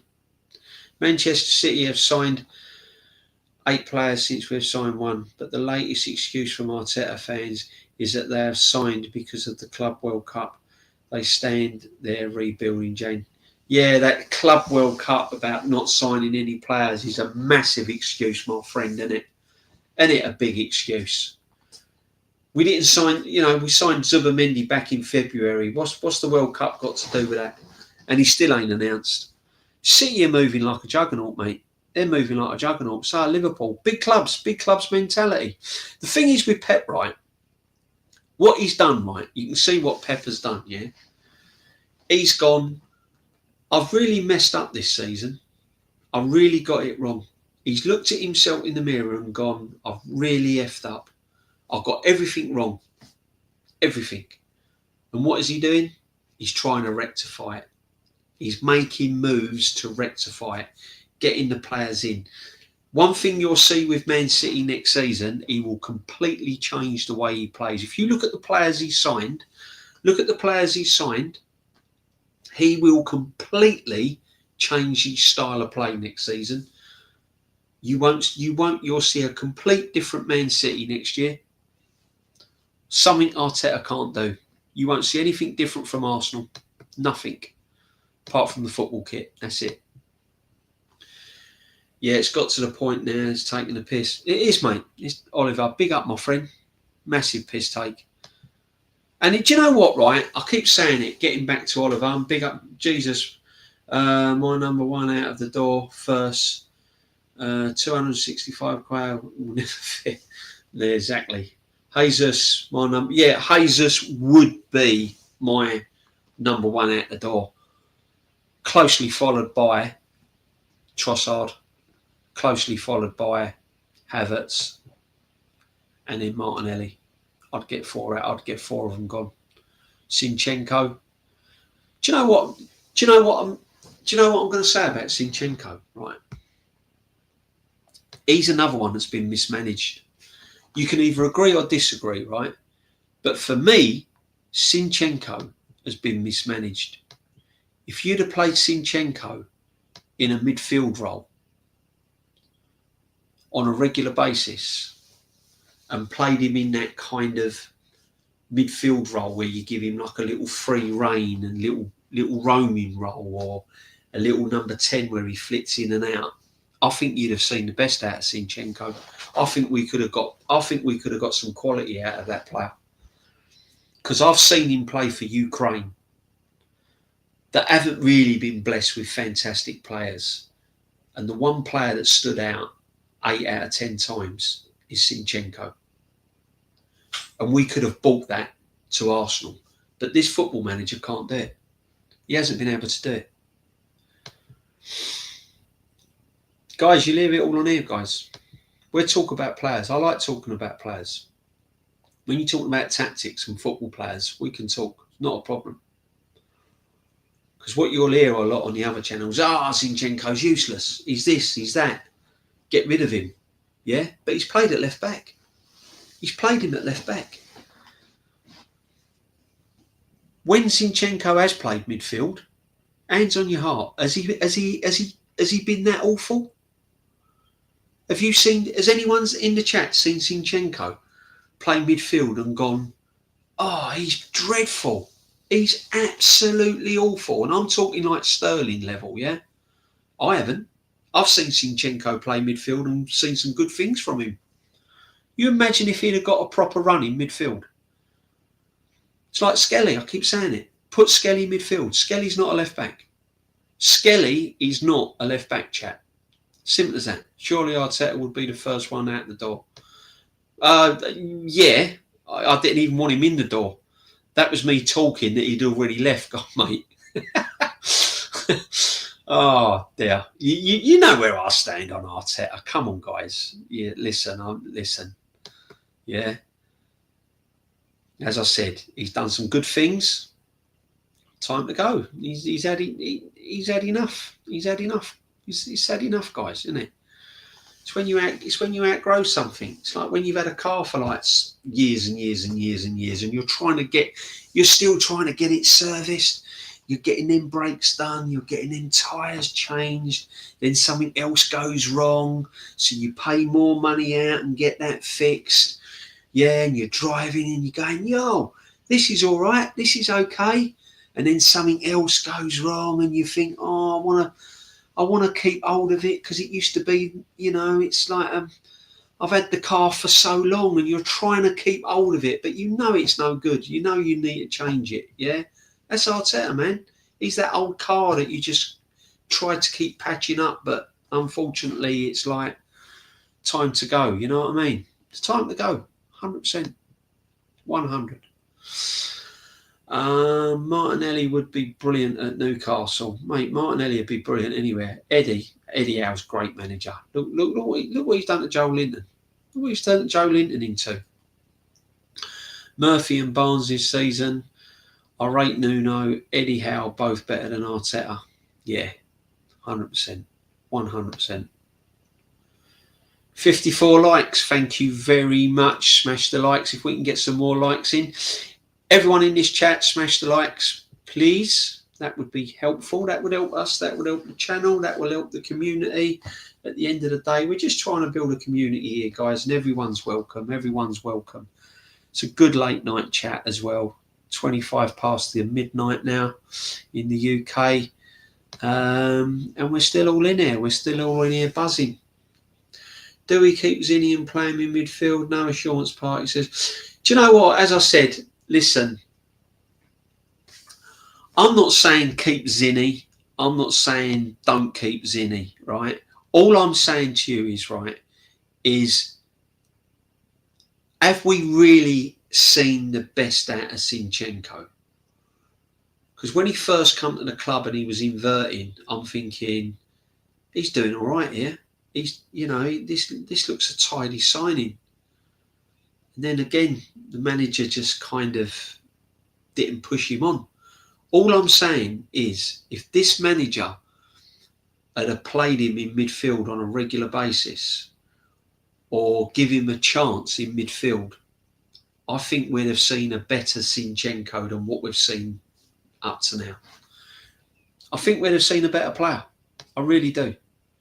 It's just that this manager can't seem to change players the way they are. Can't change them. You won't see any player next season, I'll guarantee you You will not see any player under this football manager where you'll go, God, wow, what an improvement. Look at Saka. He looks 5 times better than he was the season before. He won't. Saka will just level out. He'll plateau under this football manager. He'll just plateau. He'll just level out. He'd be good. He'd be brilliant. Because Saka is Saka. Yeah? But he'll just... Declan Rice. He'll just look... Declan Rice. Won't look anyone ordinary. This manager won't turn anyone into any kind of player where you go, wow, what an improvement. Won't be like a Joel Linton under Eddie Howe or a Bruno or a Mateta where you see a vast improvement. They'll just plod along. They'll just plod. That's all they'll do. They'll plod and get bored. If we had even Thomas Frank in the last season, we would have won the league because the guy has balance and we would have had a striker and he knows how to play plan B. Yeah, do you know what? I think you're right, mate. I think you are right, Rich, my friend. Big up, my friend, every time. I've always said it. I've always said under a different manager, with a striker, with these players, we would have won a trophy. Right? Whether that would have been the Premiership, I don't know.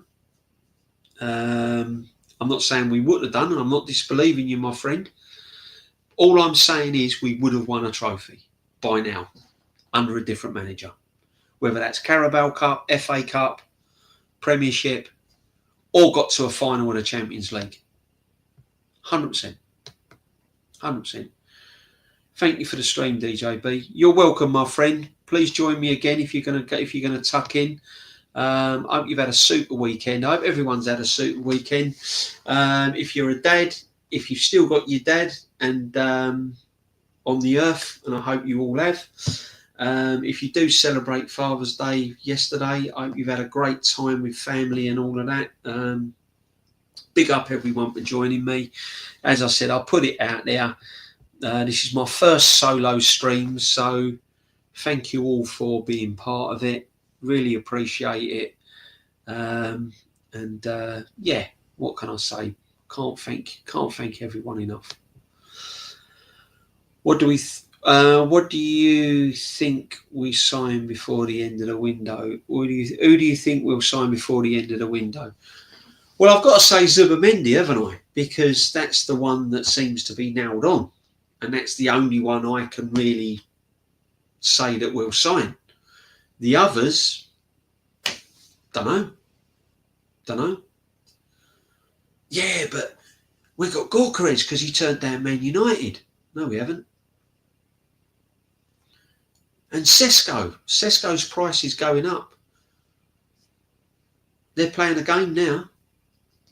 If we want Sesko, we've got to pay top dollar for him. Top dollar for a project. Top dollar for a rotational player with Havertz.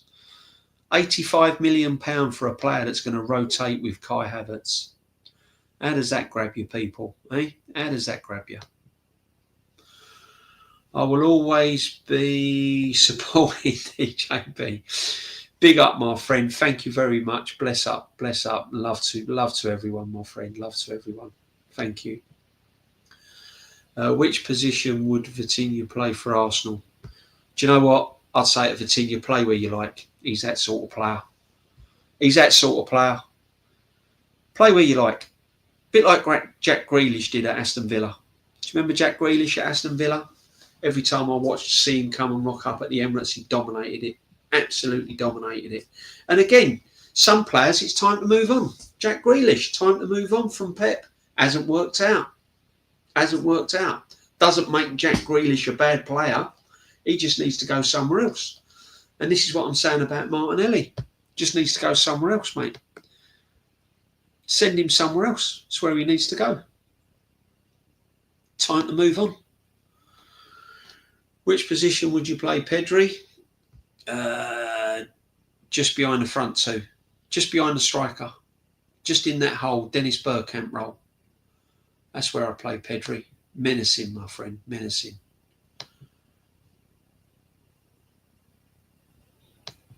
Big up everyone. Make sure you're smashing the likes. And welcome to everyone in the chat. Yeah, I think Vitinha walks into the 10 position. Yeah, does at the moment with our captain. Does at the moment. I'll be disappointed with Odegaard this season, man. I feel as if he's let me down. I really do. I've seen some good things from Odegaard at Arsenal. I can't be honest. I'm not an anti-Odegaard. I'm not going to sit on here and absolutely rip into him. But this season, he's been dreadful, guys, hasn't he? Let's be honest. He really has been bad. You can't. Even the Arteta, even if you are a massive Odegaard fan, you can't be telling me he's had a good season. He's let me down, mate. He's let me down. I'll pay his wages. I'll pay his wages. This is how you got to look at it. Yeah, I'll go. All right, and he's just let me down. If I could replace him, I would. I'd put him on the bench, but I'd replace him. I couldn't agree more. We're tactically predictable nowadays. Will, you know it, my friend. You know it. And other managers know it. Everyone knows we're predictable. That's why teams come to the Emirates and get draws and wins. That's why David Moyes and Potter with West Ham done a job on us. Too predictable. Too easy. Odegaard was the worst player this season. Weakest captain I've seen in football. Gabriel Rice to be captain. 100, mate. 100. I would give it a Rice, personally. A lot of people say Gabriel, but I just think Rice is that sort of player. You could go, oh, Declan, come here. I'm going to pay you 20 quid a week. Do you still want to play football? He'd go, yeah, I still play. That's all you need to know, captain. Just play with the shirt. He will play for the shirt all day long. Declan Rice, 100%. Say what you like about him. He'll have a bad game, but he never shies, does he? Even if he has a bad game, he still tries, still runs up and down. Yeah, never shies away. That's what I like about Declan Rice. Never shies away. You can slag him off all day long for having a bad game, but one thing he doesn't do is hide. Unlike Martin Odegaard. You know what I mean? All day long, hides away. Shame, guys. It's an absolute... Do you know what is a shame? I'll tell you what's a shame, guys, is that these players are not bad players. They ain't bad players. We just haven't had a manager that's got the best out of them. And people are going to say to me, yeah, but we finished second. Finished second. And we got to the Champions League semi-final and you're saying that we haven't had the best out of them. We winged it. Winged the Premiership. The European campaign, I would say, was pretty good. We navigated our way through that pretty good. But what I will say is when we got to the semi-final, and we had the biggest chance in a very, very long time of making the final, we didn't show up. Over 2 legs, we didn't show up. The manager was tactically inept. He had no plan B. And we didn't show up, guys. Simple as that. The league position, I think we winged it. I think second was because the Premiership was weak. I thought Man United, Spurs, there was a lot of teams in there that were weak, and we were second best of a bad bunch, to be honest. That's how I look at the Premiership. Most of the games I watched last season were poor, absolutely poor. We need a top gaffer. Conte is available. Oh, mate, we should have got Conte years ago, my friend. We should have got Conte years ago. Seasons ago, we should have got Conte. I wanted Conte. When he went to Tottenham, I was gutted. I was absolutely gutted. Gutted. I bet there's a lot of Spurs fans now that would take Conte, that would have took Conte over Frank. 100%. 100%. What he was saying when he had that rant about Spurs and about the board and everything else, and he got absolutely crucified, didn't he, by the media and everything. True, isn't it? It's like Ronaldo, what he said on that Piers Morgan interview.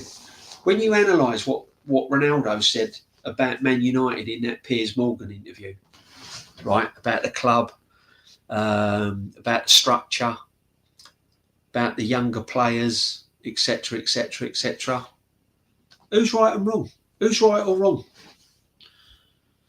Who would you say now, listening to that interview? Who would you say is right? Ronaldo all day long. Smash the likes, guys. Sub. Guys, give me 2 seconds, guys. I'm going to be back in 2 seconds. I'm going to go get some water, but I'll be back in 2 seconds. Big up.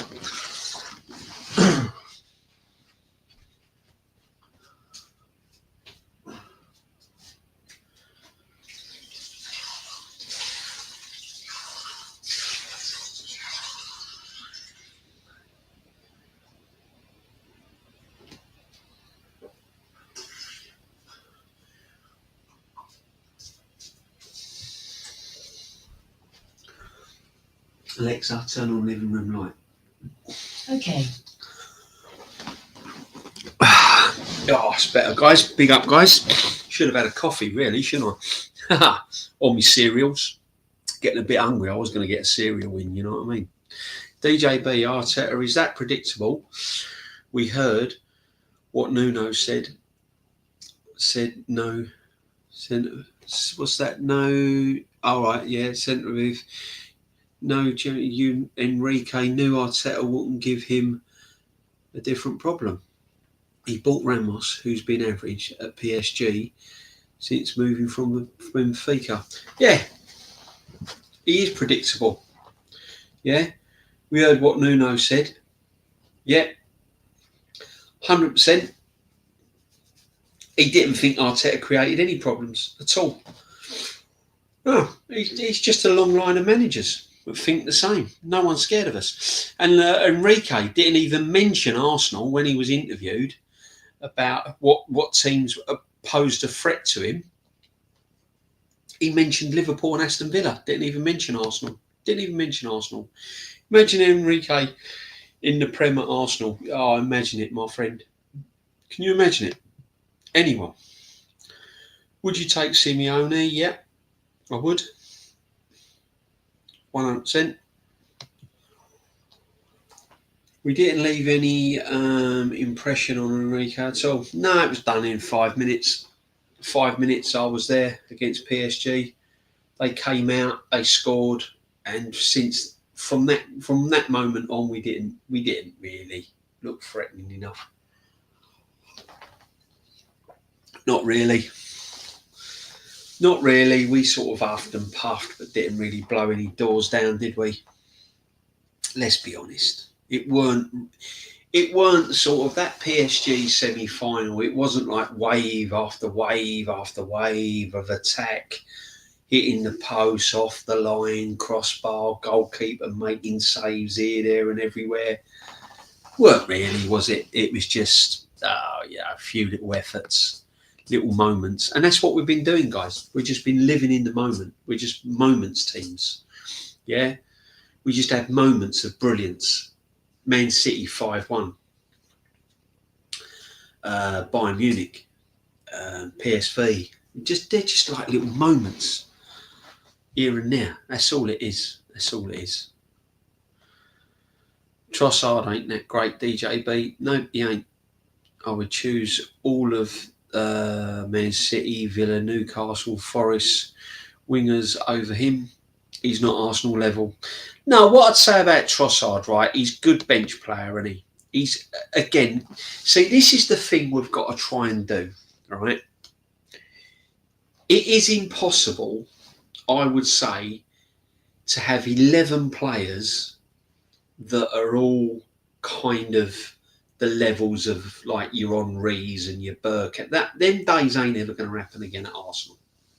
It might do, but not for a long time. So you got to do the next best thing. And I always look at it like this. I always say you need 3 or 4 absolute banging players in your football team, right? You need an attacking quality midfield player, central midfield player. You need a brilliant defensive midfield player. You need one winger that's dynamic, and you need a banging centre forward and a banging centre half, right? If you've got all of them, then all your other players around you can be at a certain level. Now, the problem is with Arsenal, we haven't got a banging number 9. We haven't got a dynamic central midfield player.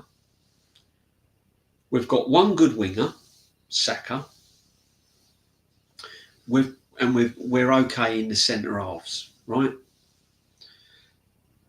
So we need a striker. We need an absolute banging striker. We need a banging central midfield player, and I still think we need a left winger. And that's what you need, the ingredients to make this team good, to make this team got half a chance. We're miles away from it, absolutely miles away. And I've said it all along. We will sign 2 players this season. We will sign 2 players, and we'll get one on loan, and we'll have a panic crap buy. That's what we'll have. We'll have a panic crap buy. 2 players. All this about 5 or 6 players coming to the team. Rodrigo, Gyökeres, Sesko, this one, Garnacho, this one, that one, blah, blah, blah. Ain't going to happen. 2 players and a panic buy. That's what we're going to end up with. Yeah, Odegaard doesn't deserve to be captain. No, you can't blame Odegaard though, can you? That's the problem. See, Odegaard gets a lot of stick for being captain, and rightly so, but it ain't his fault. It's the manager that makes him captain. Club's made him captain, whoever it may be. Players have voted for it, manager. He hasn't. He hasn't gone storming in and gone, I want to be captain. If I'm not captain, I'm off. You better make me captain. Someone's made him captain. He hasn't himself made him captain. So he's a poor captain, yeah. He probably goes home and goes to his missus. I don't know why I'm captain of that football team. I ain't got a clue why I'm captain. They making me captain. I can't even do the job. Do you know what I mean? It's like having a bricklayer as a plumber. You know? Ridiculous. Nusa from Nusa from Leipzig is a very good left winger. He is decent player. Decent player, my friend. Yeah. There's some good players out there. But the trouble is, right, a lot of the players that are available, you have to gamble. You've got to look at it and go, am I that good to get the best out of this player? So for me, I'd like to see Morgan Gibbs-White at Arsenal. I'd love Morgan Gibbs-White at Arsenal, right? But again, he needs a lot of coaching.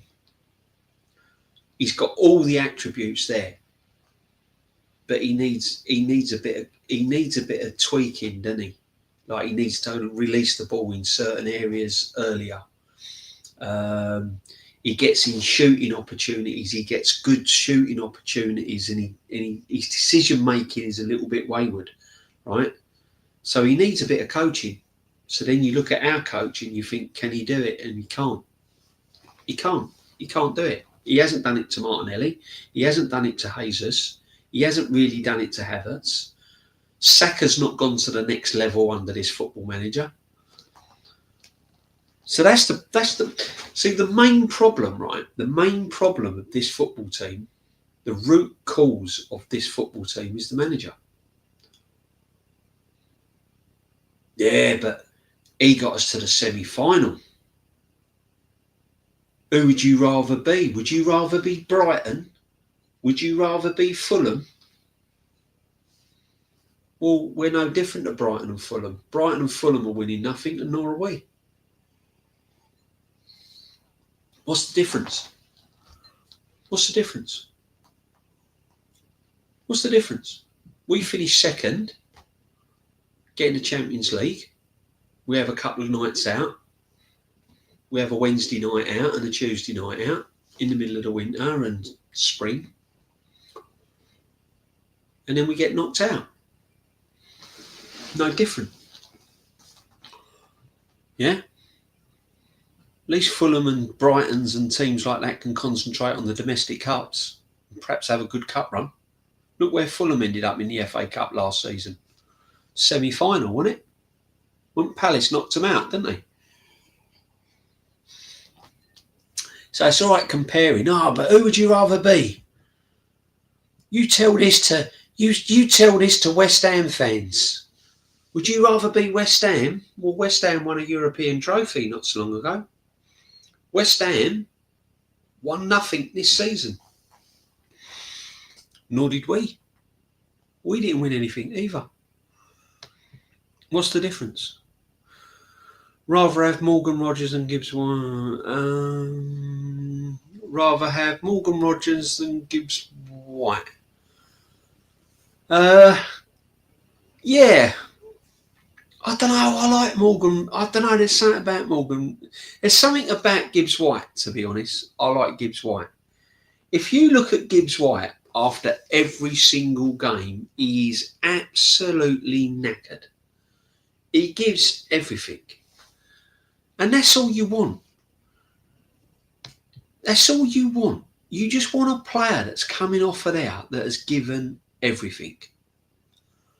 I've seen players come off that pitch last season, and I've looked at them, and their shirt's not even wet.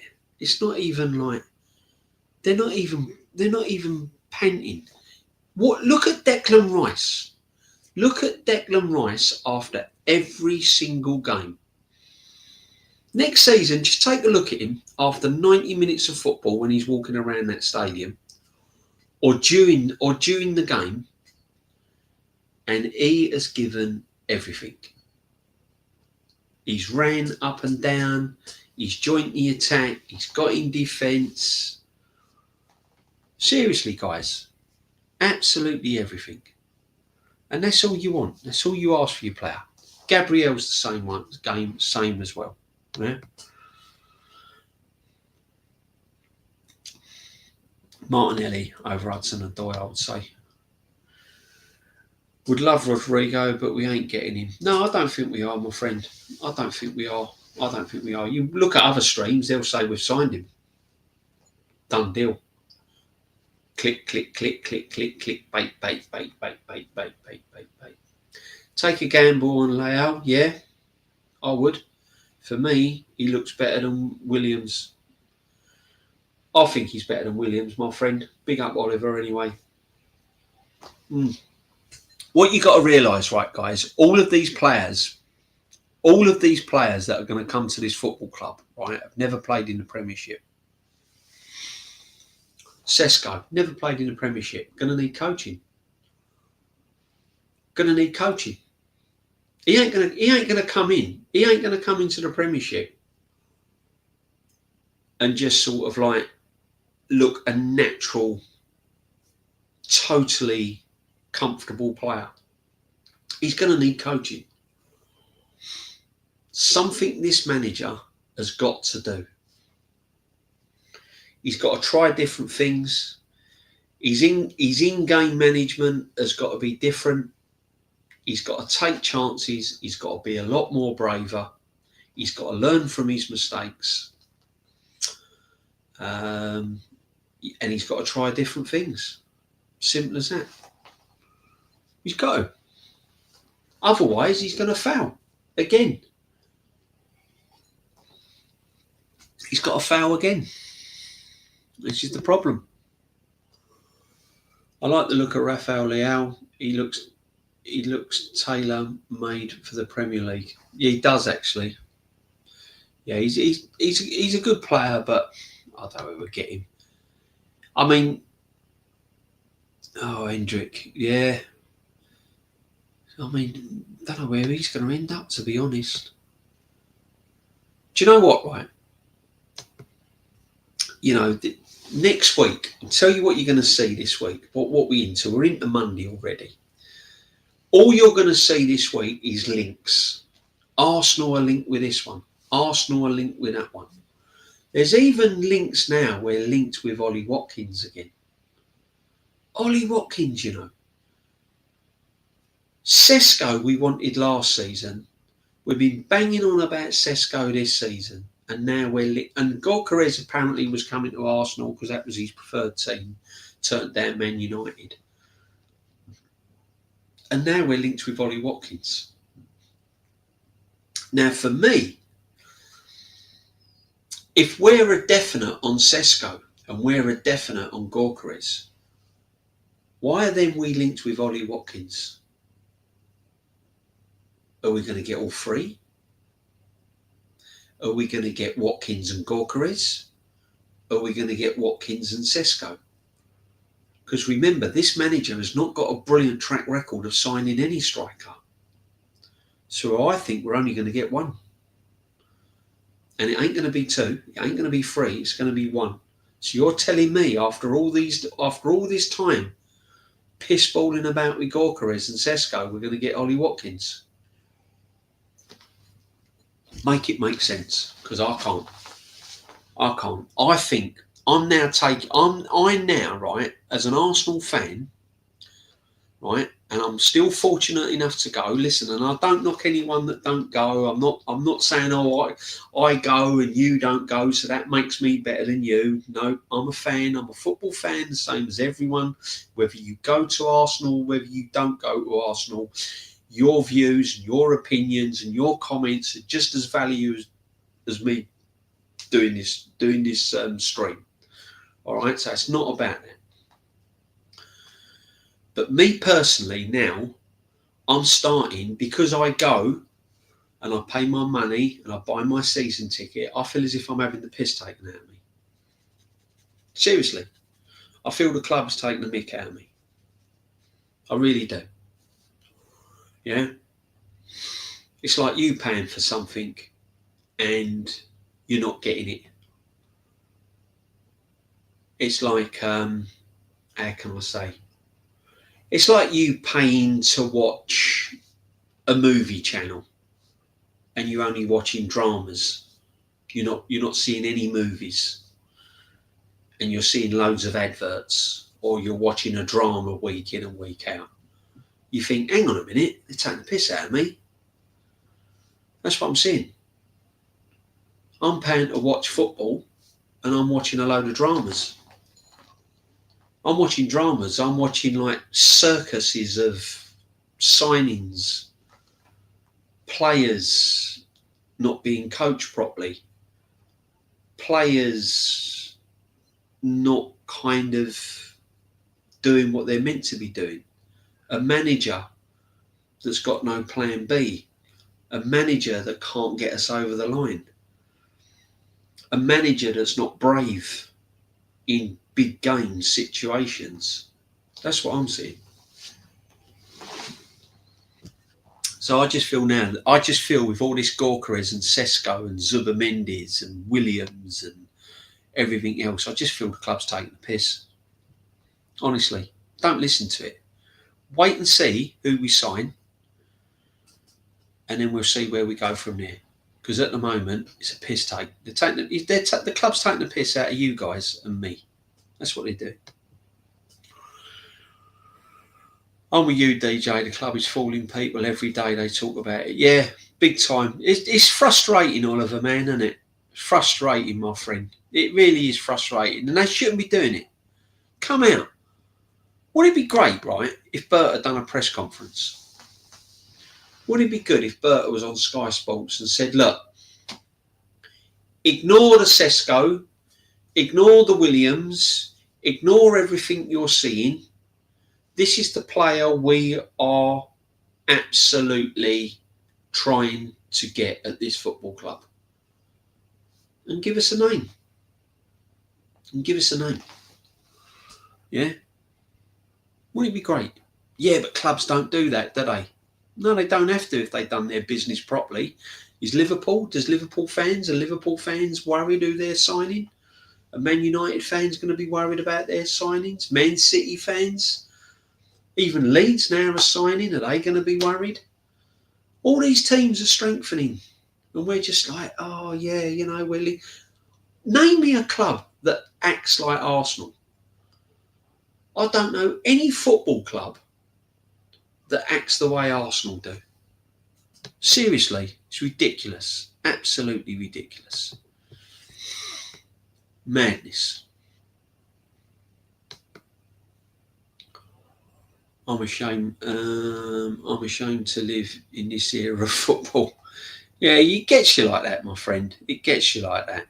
This era of football, I tell you. When you used to watch the football years ago, mate. I used to watch that Italian football years ago on Channel 4. I don't know if any of the chat used to watch it. When Italian football was at its when it was at its peak.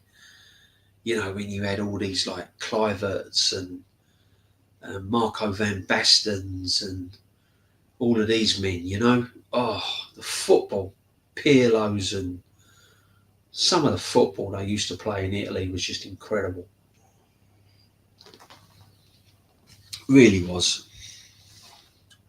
But hey, it is what it is.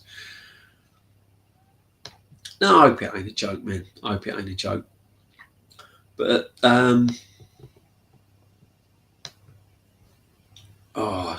yeah, Javier Zanetti. Exactly.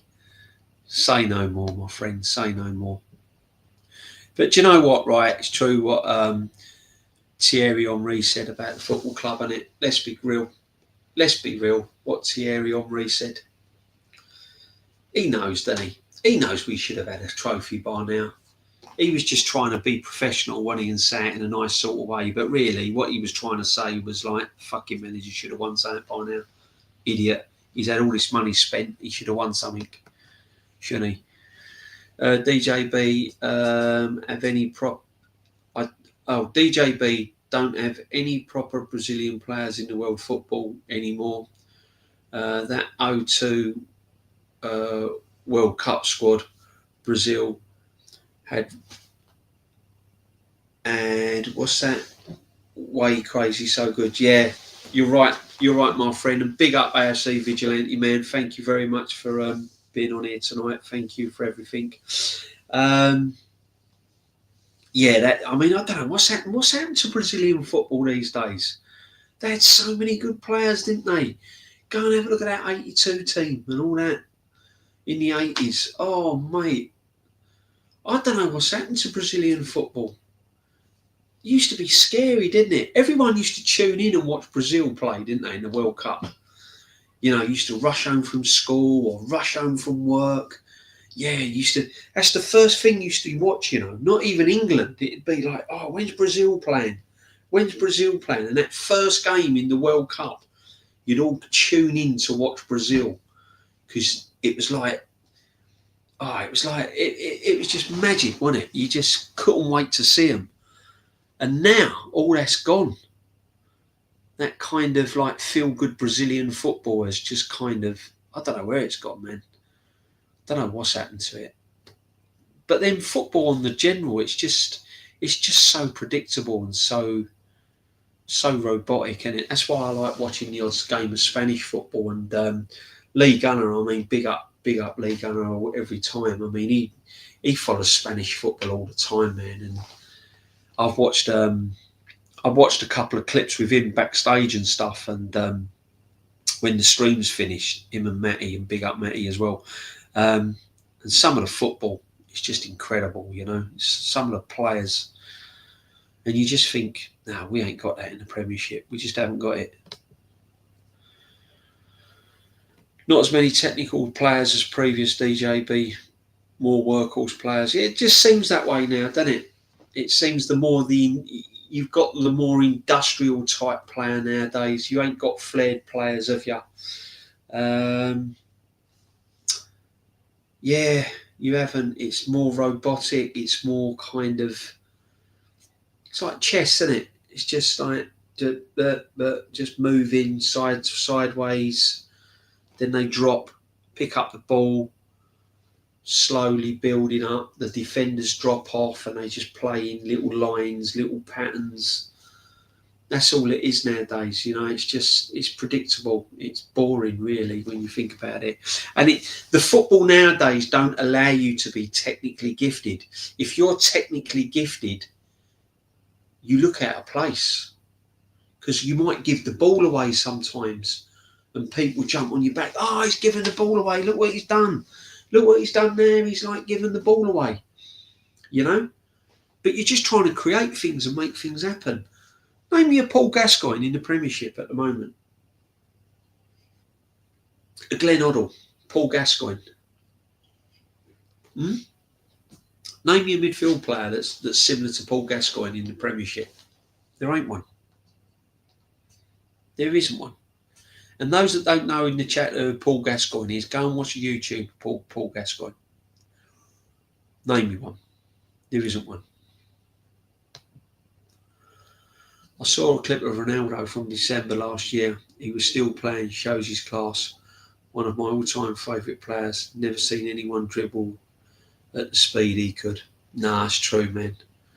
Ronaldinho was some player. He was so skillful. All natural as well. All natural. That player was just incredible. I see him ruin Chelsea in the Champions League. And John Terry, he was just like incredible. DJB are some of the unsung football talents of all time.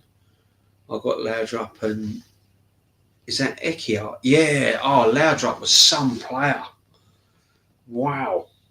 Yeah, and Ekiar, I remember him. Yeah. Big up, my friend. Welcome. Good morning. It's morning now, guys. Good morning. Monday morning. Yeah, thank you for joining me this late night. I mean, the stream's gone on for over 2 hours, man. Can't believe it. Thank you very much indeed. And big up, everyone. Make sure you smash the like, sub as well. Yeah, it's easy to sub. Just have a sub, guys. Don't cost nothing. Just smash the subs, smash the likes. You know how it works. Yeah. I'm just trying to keep it real. Oh, there were some ballers, mate. Laudrup was some player. Yeah.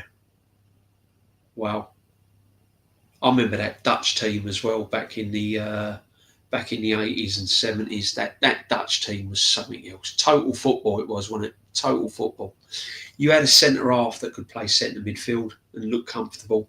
The centre half could even play left wing and look comfortable. All the players were coached to play in every single position. You could move us number 9 and play him at right back, and he wouldn't look out of place. Do you know what I mean? That's how it was. That's why it was called total football, because they could totally play anywhere and keep the ball and pass it as well. Did you rate Andrea Shavin when he played for Arsenal, DJB? Andrea Shavin had a lot of potential, and did I rate him? I rated him in moments. He didn't quite cut it at Arsenal. Didn't make him a bad player. I wouldn't say, Shavin is one of the worst players I've ever seen. It just didn't work out for him at Arsenal, unfortunately. And it just happens. Some players don't. It's not for them at the football club. And you see some players go to another team and you think, where was that? Where was that? Do you know what I mean? Some players at other football teams shine. Other players at certain teams don't shine. Depends on the system they play, depends on the manager, if they feel comfortable at the football club. And it can be other things. It can be if their partner or their wives are comfortable where they're living. If they've moved from another country and they've brought their family over, or they've moved from up north to down south, or south to up north, and their family's not happy at home, that affects the players as well mentally. If they know that their partners or they feel that they've done the wrong thing, it affects them on the field of play. So it can be a number of factors why players just don't make it at certain clubs. And Arshavin was one of them, but I wouldn't say he was a dreadful player. He had potential, but just didn't work out. Roberto Baggio, say no more, mate. He was class. He was Baggio. What a player. Andre Pirlo was someone else, though, mate. Pirlo was just different world. Different world. Go and have a look at Pirlo on YouTube's. Go and have a look at Pirlo. Fantastic player. The man wants to tell me about Jude Bellingham as world class. Jude Bellingham, you know. Jude Bellingham, world class. Don't think so. Gorka is like Aguero type, just bags. That's what we need in. 100%. 100%, Oliver, you've nailed it, my friend.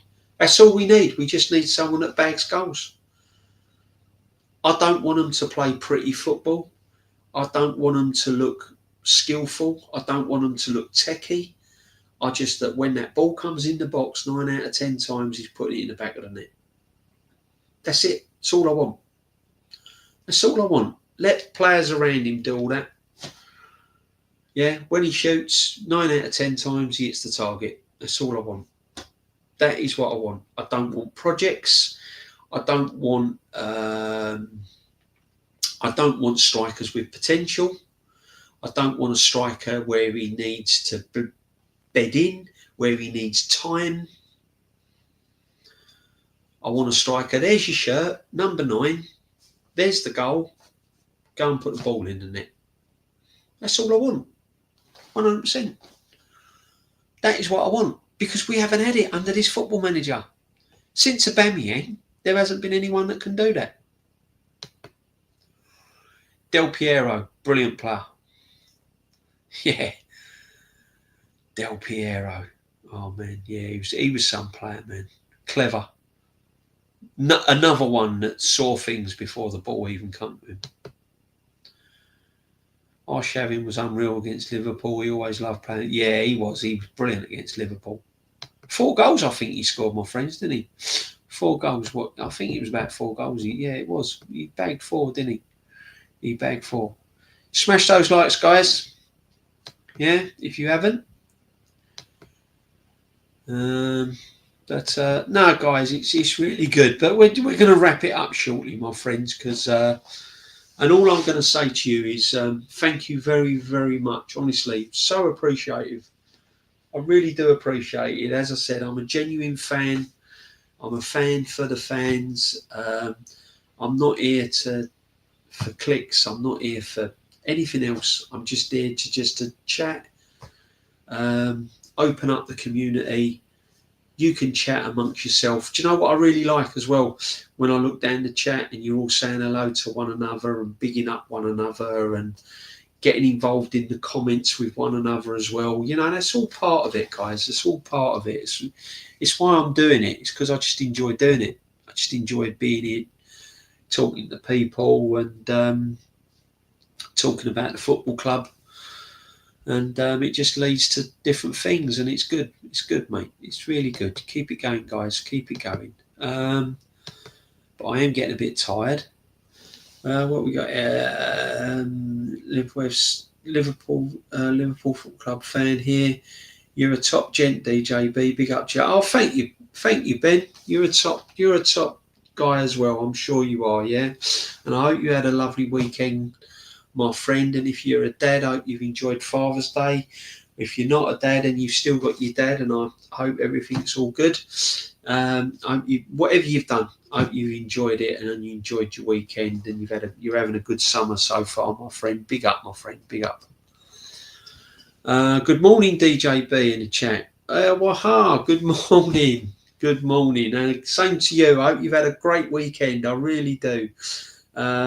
Whatever you've done, I hope your summer's going well so far, and I hope you're all healthy and well. And yeah, big up, guys. Listen, there's a lot of evil in the world, guys. If this is the one place we can come and have a chat and be friendly and just talk about this wonderful club and talk about football and great players, if this is the place where we like to feel nice, then happy days. I'm all for it, guys, because you turn on the news and it's it's a horror show sometimes, isn't it? And this is just a nice release, guys, isn't it? And I'm happy to share it with you.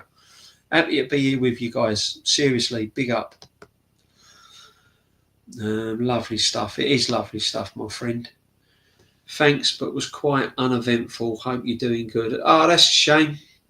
That's a shame. There's always next weekend, though. It's always next weekend. Yeah, it was yeah, my weekend, I've had better, guys. I've had better. Trust me, I've had better. But, you know, it is what it is. You know, you have to take the rough with the smooth sometimes. A bit like supporting Arsenal, isn't it? A bit like supporting Arsenal.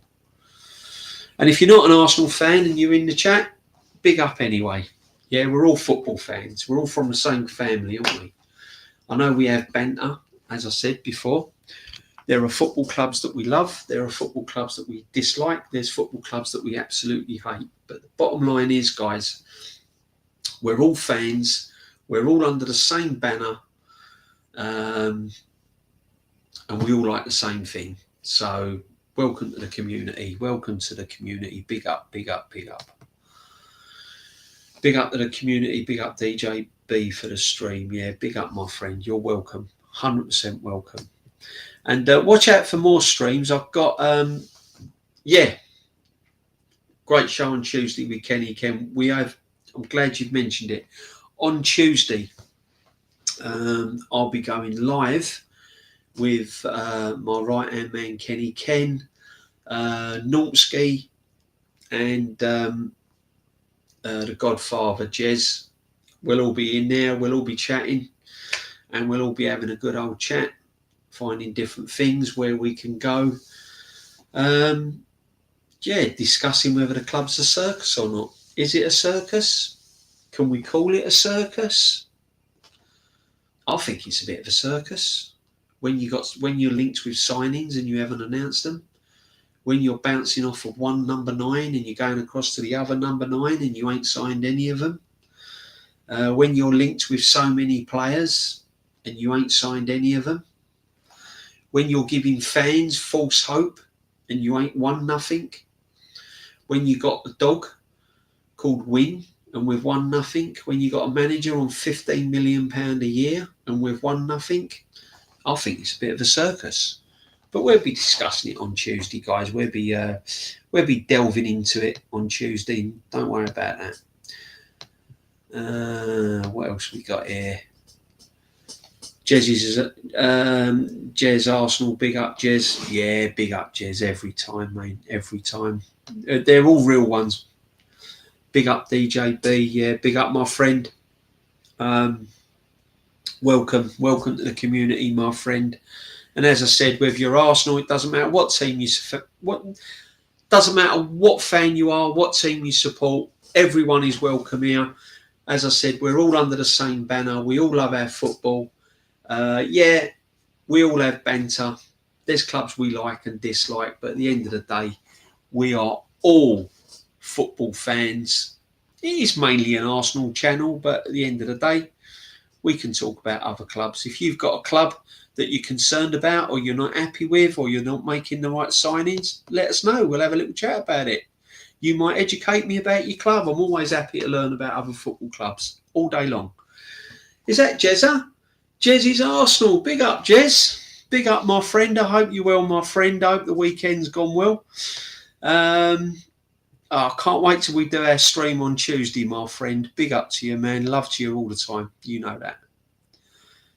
Make sure you sub and sign up to Jez as well. He's got his channel, Jez is. So make sure. Mr. Captain will do a raid in a minute, Mr. DJB. Is that Lee? Oh, mate, if Lee raids, man, I'm ready to go to bed soon, my friend.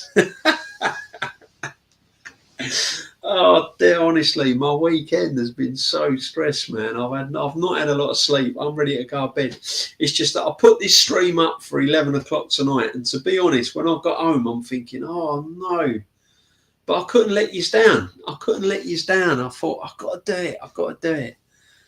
And do you know what? I'm really glad I have. I'm so glad I have, because I've really enjoyed it. I've loved it, guys. Thanks to you. Big up every time. I support Paul, is that Gala? Well, I've got to put my glasses on here. Can't you see? I support Gala. Okay. Enlighten me, Gala. All right, okay. Big up. Liam Matty Raid. Thank you, Liam Matty. Liam Matty. Big up, Lee. Big up, Matty. All day long. Happy days. Thank you very much. Massive raid. Thank you. Big up the community. Big up everyone if you've just come across and raid. Lee Raid. Thank you, Lee. Big up every time. El Capitano. Big up my friend. Jez's Arsenal. Big up, Jez. Yeah, if you just come in, guys, we've just been chatting. Listen, from about 11 o'clock. Yeah, me and the community, we've just been chatting from about 11 o'clock. We've been chatting about, yeah, big up my friend. Everyone's welcome if you've just come over from Lee. Big up Lee, big up Matty. Absolute legends, proper real ones. El Capitano, massive, massive, massive. Got so much respect for them, 100% respect. Like the stream people, Arteta would hate it. Yeah, like the stream, smash the likes, make sure you sub. Unbelievable, just blown away now. I've shot up to 300 odd people, so smash the likes, make sure you sub. Galatasaray, wow, big club in it, Galatasaray. Yeah, welcome Galatasaray. All fans are welcome, guys. All fans are welcome. DJB, you got to watch out that Rodrigo Moura, absolute baller. If he ends up at PSG, he will be the next best thing. I'm telling you now. Yeah, listen, mate. I'll believe you. It seems like every single player that goes to different clubs end up ballers. They come to Arsenal and they just like, I don't know what happens to them. Do you know what I mean? Must be the manager. What do you reckon? You know, 116 likes, bring it up to 130. Come on, guys, you can do it. You know you can. You know you can. Smash the likes. Big up DJB in the chat. Oh, big up Arsenal Revolution TV, Rashid, all day long, my friend. Another real one. Make sure that you're following Rashid as well. Yeah, another legend. Another community, another community man as well. Yeah, we all want the same thing. We all want the best for Arsenal, and the only way we're going to get that is to change this football manager at this football club. It's the only way it's going to work. Yeah, I'm a Spurs fan, but enjoy your football education, DJB. Cheers, brother. Thank you very much. Thank you very much. Are you happy with Thomas Frank? You happy? I'd be happy with Thomas Frank. I'll rate him. I think you got a good manager there. I think if you give him time, he's going to take time. He's at a big club, you know, obviously bigger than Brentford. So it might take him a couple of seasons, but I think he'll steer you in the right direction, my friend. I really do. I think you got a good manager. I really do. Big up DJB. Yeah, thank you, my friend. Big up Benji. Massive respect, my friend. Remember Spurs away 77? The 5-0, 23rd of December, buddy. That was a tough time going home. Oh, yeah. Wow. I remember that, Mark. Yeah. Big up, Jez, every time, man. Big up. DJB. James Sleegers. Massive, man. Big up, my friend. Big up. Yeah, we've been talking about. We're talking about this Gorkarez thing. Do you know what I mean? And we're talking about how the club's taking the piss out of the fans now. It's not good. It's not good. You know, we need a number 9. We need a signing. You know, there's rumours now that we're linked to Ollie Watkins again. This manager ain't even signed one striker, let alone if you think he's going to sign 2 or 3. Why are we linked with Ollie Watkins again? Why? If he wanted Sesko a year ago and Gorkarez ain't going to Man United and we've got all this money, why are you now telling us about Watkins? What is going on? Do you know what I think? I think the media and the journalists are taking the piss out of us as well. I think they're taking the piss out of the fans, out of the club. I think they know that it causes like headlines, doesn't it? oh, how can I boost my ratings as a journalist? How can I boost my ratings as a pundit? Oh no, I'll say that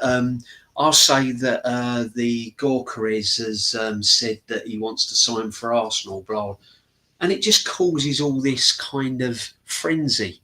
It's bollocks at the end of the day. Either sign for us or don't.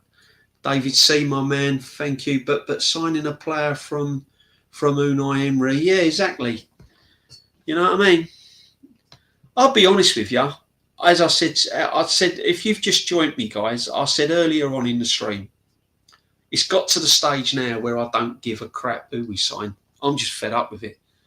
I just want to sign someone so all this nonsense stops. I don't care who we sign. We can sign Mickey Mouse for all I care. I'm not bothered now.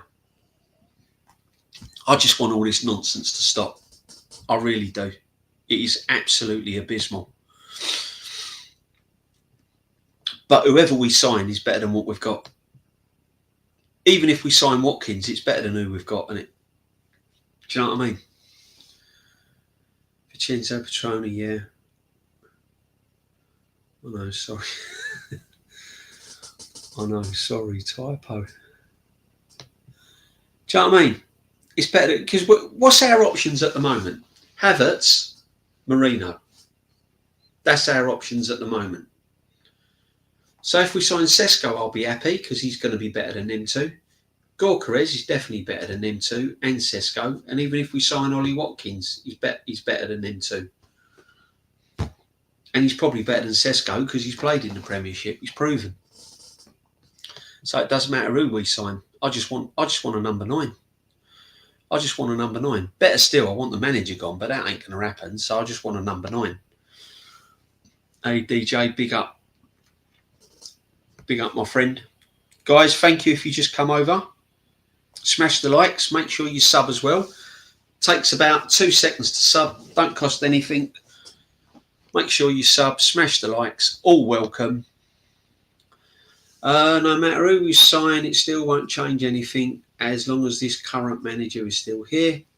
He's had enough chances to win silverware and his own squad has failed to do so. Couldn't have said it better myself, friend. And I've said this from day one. It doesn't matter who we sign. This manager will find a way to absolutely kill him. He'll find it. He'll find a way. He's proven it. Doesn't matter who we sign. It's not the players is the problem. I still believe that the squad we've got and the players we've got, under a different manager, we would have won silverware. Whether that's FA Cup, Carabao Cup, we would have won something. 100%. I don't know if bottle job is the right word. I would say he's more arrogant. He's more clueless than a bottle job. Arteta will be gone by Christmas. I've said it. I think if the results are not there, I still think he'll be gone by Christmas. A lot of people are saying to me, "Oh yeah, but the owners are only interested in top 4." I think that was the case a few years ago, but not now. I honestly think it's going to be results now. Yeah. What we got, 128 likes. Come on, mate. Let's get that up. Let's get that up to 140 likes. I'll be well happy. If we can, please. David C. It's a disrespect to the fans to just throw away a League Cup and Carabao Cup like it's nothing. Yeah, it is total disrespect. 100% disrespect. We pay our money. We want to, whether you watch them, whether you go to watch them, whether you don't go to watch them. You want to see the best for Arsenal. You want to see days out at Wembley. You want to see, the thing is as well, what you got to remember is these players need a platform. They need something to build onto. And the Carabao Cups and the FA Cups are a starting point. You have to have building blocks. These players are turning out every week. When you think about it, they're training every day. They're playing football every week, twice a week. They're doing everything the manager wants them to do. everything the manager wants them to do. So winning a cup is a reward for their efforts, and it's a starting point. It makes them want to go and win something else. And the more and more they don't win anything, the less and less they're going to get enthusiastic about playing for the club. You know, they're going to start, oh, what's the point? What is the point? Change it. Do something different. Oh, no, he still wants us to play like this. And players talk. You don't think players talk. You don't think that they come off of that training ground or they finish a game after 90 minutes and they just go home and they just don't talk. Or they're not on the phone, or they're not WhatsApping one another. They're not talking to one another. They're talking to one another. Of course they are. They're probably saying things like, oh, Declan, like, why did he put you in 6 today when you've been playing in an 8? Oh, I don't know. That's where he wanted me to play. Saka, why'd you keep tracking back? You had the beating of the fullback all day long. Bukayo, man, why was you... Yeah, well, he was telling me to come back. Martinelli, why was you staying out on the left? Why didn't you drift into the centre? Well, he was just telling me to hug the line. They talk. If we'd have done this, we might have won. If we'd have done this, we might have won. If we'd have done this, we might have won. You know? They get fed up with it. After a while, they go, do you know what? I'm fed up with this. I'm fucking looking for another team. I've had enough. Doesn't have the credentials. Ain't cut his teeth. Yeah. He hasn't cut his teeth anywhere. Hasn't managed anywhere. Me and Lee, when I was on with Lee the other day, we went through it.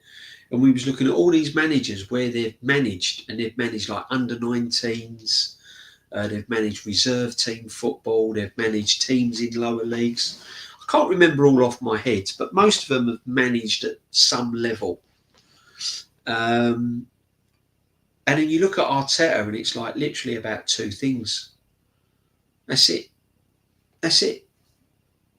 He hasn't even managed at lower league. He hasn't even managed at sort of like Chelmsford or do you know what I mean? Or Plymouth or nothing. He ain't even managed like under 19s at West Bromwich Albion or do you know what I mean? He hasn't managed anywhere. Hasn't done anything. Crazy. And yet he gets a job at Arsenal. 3rd biggest club in the world. Absolute madness. Mad stuff. Would you take Timo Werner? Wouldn't be surprised if Super Mickey buys him. Oh no, don't. Don't. Oh, can you imagine it? Timo Werner, no, I wouldn't take Timo Werner. Yeah, but this guy would buy him and make him captain or something. Do you know what I mean? He'll buy him and make him captain. No, that's the sort of manager he is, isn't it? That's what I mean. Don't be surprised if Garnacho don't rock up. Panic buy. Last minute signing. Deadline day. Garnacho in through the door. That'd be typical Arsenal. In the last 4 years, Arteta has completely destroyed our great record in the FA Cup. Yep, absolutely binned it. Binned it, totally screwed it up, thrown it away. Don't give a shit about it. This is a guy that's won it with art. This is a guy that's won it. Do you know what I mean? This is what I don't understand. That should be the legal requirement. When you join this football club as a manager, right, they should sit you down and they should say to you, if you ever disrespect the FA Cup, you get in the sack. Oh, why is that then? It's only the FA Cup. I've won premierships and I've won this. I don't care. This football club was built on the FA Cup. The minimum requirement is to do your very best in that competition. And if you don't, there's the door. That should be the rule of this football club. 100%. because you win the FA Cup. Winning the FA Cup then takes it on to winning the Premiership. Winning the Premiership can win you hopefully then gives you the taste to go on and do well in the Champions League, and so on and so on and so on. You know where I'm coming from, people. Yeah, you know where I'm coming from. You have to build. You have to build. Guys, make sure you're smashing the likes. Over 200 of you in the house. Thank you very much. Make sure that you're smashing the likes and sub. 30-something years without a League Cup. Ain't right. Ain't right. Ain't right. There's probably a dozen different teams that won it since Arsenal won it. Oh, mate, there's loads of teams. Yeah, League Cup. Oh, there's loads. There's loads of teams that's won the League Cup since we've won the League Cup. It's ridiculous, man. Absolutely ridiculous. Our League Cup has not been that brilliant. Our League Cup's been a bit like Europe. It's been a pretty poor, really. Our record in Europe is absolutely atrocious as a football club.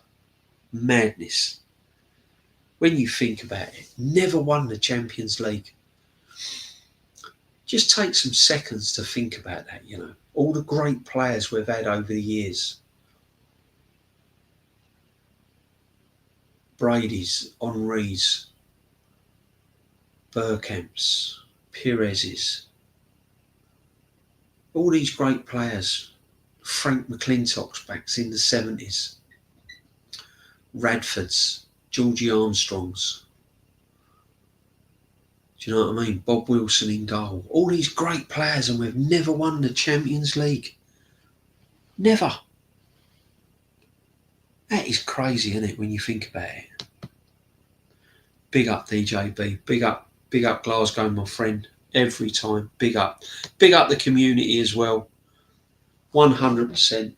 Carabao Cup. You just got played off the park. FA Cup was a disgrace to lose to 10 Men United. Can't agree with you more.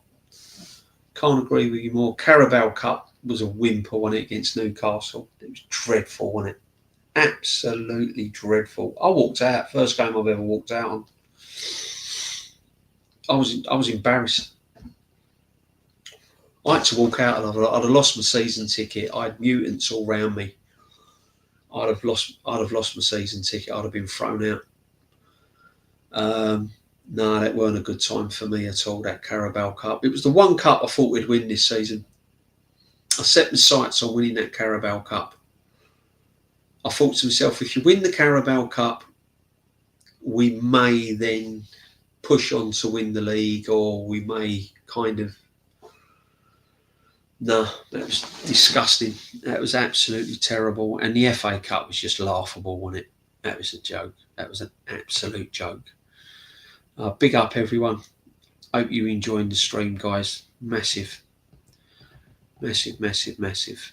But I am going to wrap it up shortly because I need to get my ugly sleep. You know what I mean? You were saving when you joined Lee's stream for that second half, and rightly so. Yeah, I don't know if you remember that. I was, oh dear, no, it was a bad time for me, man.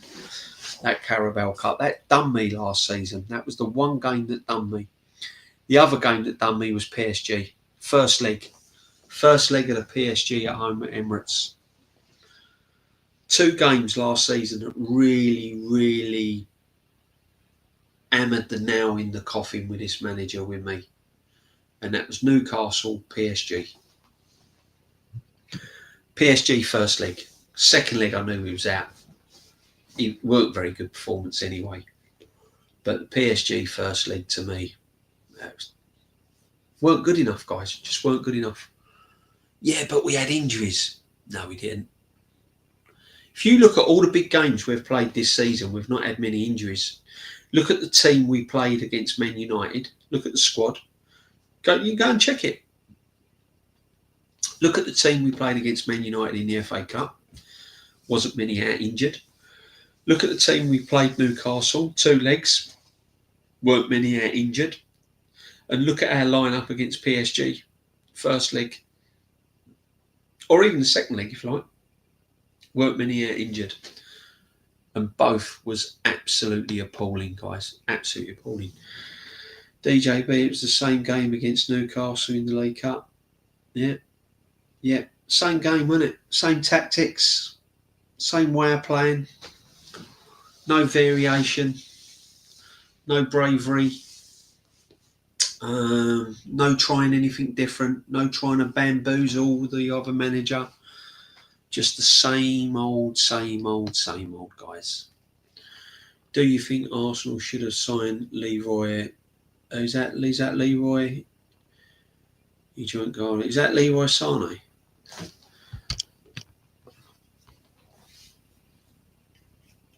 No, I don't know about that. No, I don't think we should have. No. Should if signed Leroy to join. Do you think Arsenal should if signed Leroy he join Galatasaray? No, I don't think so. I don't think we'll get him. I don't think we'll sign him. You know, if he wants to join Galatasaray, so be it. I think you'll do all right there. DJB, good to see the channel is flying. Well, I hope so, my friend. I hope so.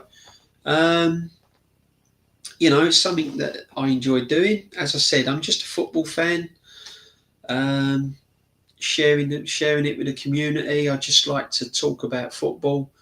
And as I said, I like it when the chat comes in and they chat to one another as well, and you guys interact with one another by putting your comments there, saying hello to one another. It's all part of the community, guys, and it's all nice and friendly. And as I said, we're all football fans. There's clubs we like and dislike, but we can have some banter. But we're all, deep down, guys, we're all football fans, and it's just nice to join together. And it's just nice to join together as football fans. Big up, guys. Legendary football fan. Thank you very much. Yeah, I've been to a few games, I've got to be honest. And I'll be going to a few more next season. And, the likes of Kenny Ken and that, it's what we do, guys. You can't help it. This is the thing, as much as I want this football manager out, I'll still be cheering that team on next season. I'll still be getting behind them. You know, just because I want the manager out, don't mean to say I won't support them. I won't down tools. I just want the best. It's just my opinion. You don't have to agree with it. If you don't agree with it, that's fair enough. But show me the evidence. Show me the trophies. Convince me. You can't, can you? Coming second, no, don't convince me. Semi-final, going out on a whimper, don't convince me. Trophies convince me. Can you show me a Premiership title? No. Can you show me Champions League? No. Can you show me an FA Cup in the last 5 years? No. Can you show me Carabao? No. There's no evidence to show me success, but there's lots of evidence to show me failure.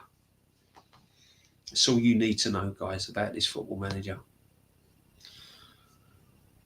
Big up, my friend, all day long. Big up, everyone. Yeah. Don't matter who you are, what team you support. Millwall, Chelsea, Spurs, Liverpool, Man United, Man City. Doesn't matter. Doesn't matter who you support. You're all welcome. You're all welcome. If you've got something to say in the chat about your team, you're not happy, let us know, guys. Put it in the comment. Yeah, we'll have a little chat about it. If I don't know, which I probably don't know a lot about the other, might not know about your club, other people might, bring it on. It's not a problem. If you're not happy, this is the place to be. Tell us why you're not happy. Put my glasses on, guys, because I'm getting tired now. I'm getting old. We were told to be patient in January and also last summer. What business has been done so far? Exactly, my friend. Big up to you, my friend. Welcome. Yeah, this is what we get told all the time. Be patient. Be patient. Be patient. Be patient. No, I've run out of patience. I've been patient for the last 5 years. I'm done with being patient. I've done the patience. You've had all the patience in the world now. I'm not patient. I want action. I want signings. I want a number 9. I want a prolific goal scorer, not a project. Not a maybe, a goal scorer, and I want trophies. I'm done being patient, fed up with it. I pay me money, I pay your wages, I want trophies. Levy's the biggest criminal in football, DJB. Yeah, he's like Marmite, Levy, isn't he? You either love him or you hate him. It's a difficult one. What Levy's done is built a fantastic football stadium, right? Your stadium is the best stadium, probably one of the best stadiums in Europe, right? Club's made money. You're not really in problems, so financially you're fine. So you've got to give your hats off to Levy there. What I would say about Levy, he probably has not been brave enough with a lot of the signings. Yeah, he hasn't really stuck his neck out, has he? He's batted safe, and we're talking old Jeffrey Boycott sort of levels, aren't we? Do you know what I mean? He's like stayed in that crease all day, and I think he had to get rid of Ange. I'm not sure going forward Ange would have been the right manager for you, although he's done brilliant winning your trophy. But if you're looking long-term, Champions League next season, trying to get into the top four, perhaps win a domestic trophy, FA Cup, Carabao Cup, I'm not sure Ange would have been the right person. So in that sense, I think Levy made the right result. He's a brilliant businessman, but knows absolutely nothing about football, DJB. Listen, I know a lot of Spurs fans are not happy with him, but you're in the same situation we are at Arsenal. For how many fans not happy with Levy, there are still a lot of fans that are. And that's the problem. Yeah? And it's the same with Arsenal with Arteta. There's so many fans that are just happy seeing what this manager's turning out week in and week out. And while that happens, this is the problem. Guys, smash the likes and sub. Come on. What is wrong with you guys, eh? Here it is. Sub to me. Oh, I've got no guests on today. Thanks for all your comments, guys. That's the one I wanted. Thanks for all your comments. It's all appreciated. 100%. Yeah. No, real talk. It's honestly, this football drives you mad sometimes, doesn't it? Absolutely drives you mad. Does me anyway. Arteta is a brilliant spokesman. He is. I've always said he made a fantastic politician. If he ever goes back to Spain and wants to take up politics, he'd be brilliant. And an average manager sounds like the perfect man for the mighty Cronkies. Yeah. Do you know what, right? What I'll say about that, what's that? Is that Barrick's the official McFunkster? Big up, man. Good name as well, my friend. What I'll say about that, right, is I would say, and I said this earlier, if you go back 2 seasons ago, he was perfect for the Cronkies. But I think the Cronkies have got a more wiser now with Arteta. Big up, my friend. Thanks always, my friend. I think the Cronkies are getting wiser now. And I think he's on borrowed time. Next season is going to be huge for this football manager. And I think he knows it. I think he knows what's round the corner. Christmas is going to be a real test. If we're off the top Christmas, if we go into January, get knocked out one of the domestics very early, if we get knocked out the FA Cup early, we're not doing well in the Champions League, I reckon it could be curtains. I don't think this, they're only interested in getting into top 4. I don't think that will cut it with this manager, with these owners, I'm afraid. Not this time round. I think his luck's running out. I really do. His antics are some of the most ridiculous garbage seen on CV. I totally agree. What he comes out with, he actually embarrasses the club and the football fans. But do you know what? the true Arteta fans don't realise it. They don't realise it. They don't realise what he actually says in some of the press conferences are actually disrespecting the fans of this club. Said it before. I feel the club's taking the piss out of me now. I feel like I'm getting the mick taken out of me. I really do. DJB Old School Show you did on Jez channel about the goalkeepers was one of my favourite. It was great to learn. Oh yeah, when we done the history channel on This Is Jez or Jez History, and we done the history with Jez on the goalkeepers. Yeah, that was one of my favourites as well. Yeah, we've had some goalkeepers at this football club over the years. We've had some John Lukic was a good goalkeeper, you know, for this football club. He really was a good goalkeeper. Great shot stopper as well. I don't think this manager makes top 4 Christmas. No, I think Newcastle, Chelsea, Man City and Liverpool will be top 4 at Christmas. There you go. I've said it. You can clip that if you want.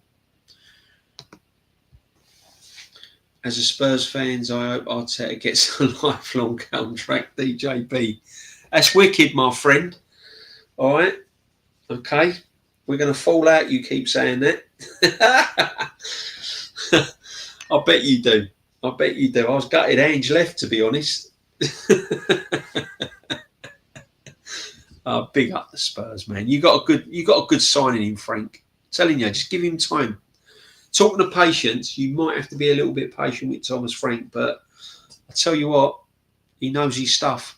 I mean, look what Thomas Frank has turned in Buemo and Wissa. Look what he's done to Brentford. Week in, week out. Look what he's done to Brentford. It's just like incredible. Do you know what I mean? Absolutely incredible. Smash the likes, guys. Sub to the channel. Always appreciated. Highly praised our Madrid performance because we kept professional off the pitch. Unlike them, the surprise Arteta comes out before PSG and stats. Yeah, I know. Bringing shin pads, laugh out loud. Talking about, oh no, bring your shin pads, bring your boots, bring this, bring that. We've been bringing everything. The fans have been brilliant. On the whole, we have been patient and we have been brilliant fans for this football manager. He's been backed every single time. And it can't carry on. Cannot carry on. He's good at tactics, DJB. Are we talking Thomas Frank? Are we talking Thomas Frank, my friend? Because if we are, he is. He is. I've seen Thomas Frank's team. I've seen him change 3 or 4 times in one game. When Brentford played at the Emirates a couple of seasons back, his tactics changed 3 or 4 times during that game, and we struggled. I think it was a Havertz header when we won 2-1. We struggled to get over the line. We just about beat their team. They were looking good. I think Wissa scored for them. They were looking good. If you're talking about Arteta, he's good at tactics. His tactics when the game starts might be all right, but when it goes wrong during the game, he sticks to the same tactics, and that's the problem when it all goes wrong. Yeah, big up, guys. Make sure you smash the likes. Make sure that you sub in. Brentford beat Super Mick on the opening day a few years ago. Yeah, I remember that. I think that was a Friday evening, wasn't it? I was there. That was a Friday night opening game. Was it 2-1, 3-1? I think it was 2-1. I was there. I think that season we were bottom and Spurs were top at one point. Yeah, shocking. Not Arteta, DJB. Phew, thank God for that, my friend. I thought you must have taken something then, my friend. How did you sneak into the Arsenal changing room, DJB? Connections. Hey? Connections. I'll tell you what, mate, if that was my shirt there, one of them was my shirt there, guys. I tell you, I'd be giving it all for the club. I'd be giving 2 fingers up to Arteta and saying, "Now this is the way we want to play." Proper captain. Hopefully next season, yeah. Well, hopefully they will. Be nice to see Galatasaray and Arsenal. I'll tell you, I've seen some Galatasaray over the years. Yeah, big club, passionate fans. Yeah, it'd be a tough place to go. Jeez, tough place to go. Wowzers. What you saying, DJB? How are you, brother? Big up, my friend. I'm cool. I'm all good. I'm all good. I'm all good. Started the stream at 11 o'clock. What are we now? 2 hours. Oh, we're nearly up to 3 hours, guys. Hey? Streaming like mad at the moment. Streaming like mad. What's going on? Smash the likes and sub. But, guys, I'm afraid, and I hate to say this, but I've got to get some shut-eye and I've got to get some sleep. But I tell you what, it's been absolutely amazing. I cannot thank you enough. Bless up Lee and Matty for the raid. Bless up for all you guys that have been with me from 11 o'clock tonight. Bless up if you've subbed and smashed the likes. I've tried to read all your comments. I've read hundreds and hundreds of comments, guys. If I haven't read your comment, I have seen them. Always grateful, 100% grateful all the time.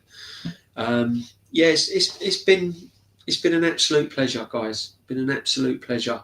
I've got my next stream is Tuesday, where I will be joined by Kenny Ken, Jez, Nomsky. They're all joining me on Tuesday. I cannot wait. It'll be absolutely brilliant. I will try and get some different guests on as well throughout the summer. I'm not going to do regular slots during the summer. I might do this Sunday night, late night. I like this.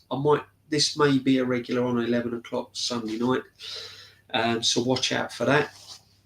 And then when the season starts, I'm going to start doing my regular kind of nights and afternoons when the football season starts. But what we're going to do, we're going to be doing it'll be sessions. It'll be a session here and a session there, and it'll just be dipping in and out when I feel necessary. Because I just feel that at the moment, until everything is kind of set in stone with the signings and everything, we're just going round in circles, guys, and I don't want to keep boring you with it. You're getting bombarded with it, and no. So every now and again, we're going to come in and we're going to have a little chat about some real good stuff. But yeah, bless up, guys. All your Arsenal fans, come on, you Gunners. If you're not an Arsenal fan, I wish you luck. Wish all your teams well, obviously. As I said, I'm a fan, and I know what it's like to be a fan of a football club, you know. It's in you. It's in your blood. It might be your grandparents, might be your mum, might be your dad, might be your aunt, your uncle. For whatever reason you support your football club, it's valid. It's valid, guys. And I don't knock any fan of any football club. I respect every single football team, and I respect every single fan. There's some I like, there's some I dislike, but at the end of the day, I respect you all. So big up everyone in the chat. Thank you very much. I do appreciate it a lot. And yeah, I hope you've all enjoyed it. Let me just run through a couple of last comments, guys. Can't wait. Should be full of laugh. Enjoy watching your show. Cheers, my friend. That's what it's all about. Thank you very much. Appreciate it. Love your show. But I hate Arsenal, laugh out loud. But that's all right, man. There's a lot of haters of Arsenal. And do you know why? The majority of the fan base has caused that. Certain channels that I won't mention, certain fan bases have caused Arsenal to be hated. Never was a hated football club. It was always disliked. It was never hated. There was a few odd people that hated it, but more fans hate us now that don't support Arsenal, when it's because of the fan base. Hopefully it's not me that's caused it. But yeah, deluded. And it's lack of respect for other clubs. That's why we're hated. It really is. Yeah, that's the biggest problem. I think Lee's doing the 3 a.m. Club World Cup game later. Oh, big up Lee, yeah. If I knew how to raid, I'd raid him, all right? So what I'm going to say to everyone, if Lee is streaming, get your backsides over to Lee. If you do join Lee at 3 a.m. in the morning, if he's doing the next game, say, just put DJB raid. Just put DJB raid. He'll know who it is. Of course he will. DJB, was Pat Jennings good? Pat Jennings was fantastic. He's still a club ambassador at Spurs, which surprised me, considering he went to Arsenal. He claims he didn't want to. Listen, it happened, and he was a legend at both clubs. He was just a legendary goalkeeper and a very nice man, very pleasant man. So respect him. Respect Pat Jennings, because he was brilliant at both clubs, and that's how you got to look at it. Doesn't matter whether it's Arsenal, doesn't matter whether it was Spurs. Look at Pat Jennings for who Pat Jennings was. He was a brilliant goalkeeper and a lovely man, and that's all you need to know, my friend. Lawrence, how was the game? Yeah, big up, Lawrence. Right, DJB, have you ever met Bob Wilson? No. I've never met Bob Wilson, but I've been very close to him, and he did give me a little wave when I was a little boy. So big up Bob Wilson. Another nice man as well. Top man. Shovels. Right, last couple, guys. The PSG one where you presumably attending, think PSG did okay, but Atletico just drew in any quality it had in the second half. Listen, PSG was just brilliant. PSG was brilliant. When I watched PSG versus Liverpool, that first leg, I knew they were winning that Champions League. No problem at all. Big up DJG. I don't know you stream, but smash the likes and sub up. Yeah, guys, make sure. Listen, bless you all. Love to you all. I'll speak to you all very, very soon. Look out for me on other streams as well. You sometimes see me pop up on Dan Potts' show. I'm on Lee Gunner's show. I'll pop on to Aaron's show and everything else. So if you see me around, guys, thank you for your support. Thanks for your support tonight on my channel. Smash the likes and sub, because that will really help us a lot. Honestly, it will really go far. But I hope you've enjoyed it. We'll do a late night stream next Sunday as well. We're doing 11 o'clock special. Yeah, we'll do 11 o'clock special next Sunday as well. So join me then. I'm also on Tuesday, as I said. Bye, my friend. Yeah, good night. Take care, and you. Good night. Elves, love to everyone. Keep safe, and yeah, look out for my streams, and make sure that you don't. Just have a little look, and if you enjoy, come back. And on that note, guys, I bid you all farewell. Good night. Take care. Sleep well. Look after one another, and if you do go over to Lee's, if he is streaming at 3 a.m, DJB raid, and then when I learn how to raid, I'll throw you over to Lee's as well. Take it easy, guys. All the best. Thank you for watching. Really mean a lot. Bless. I'm out.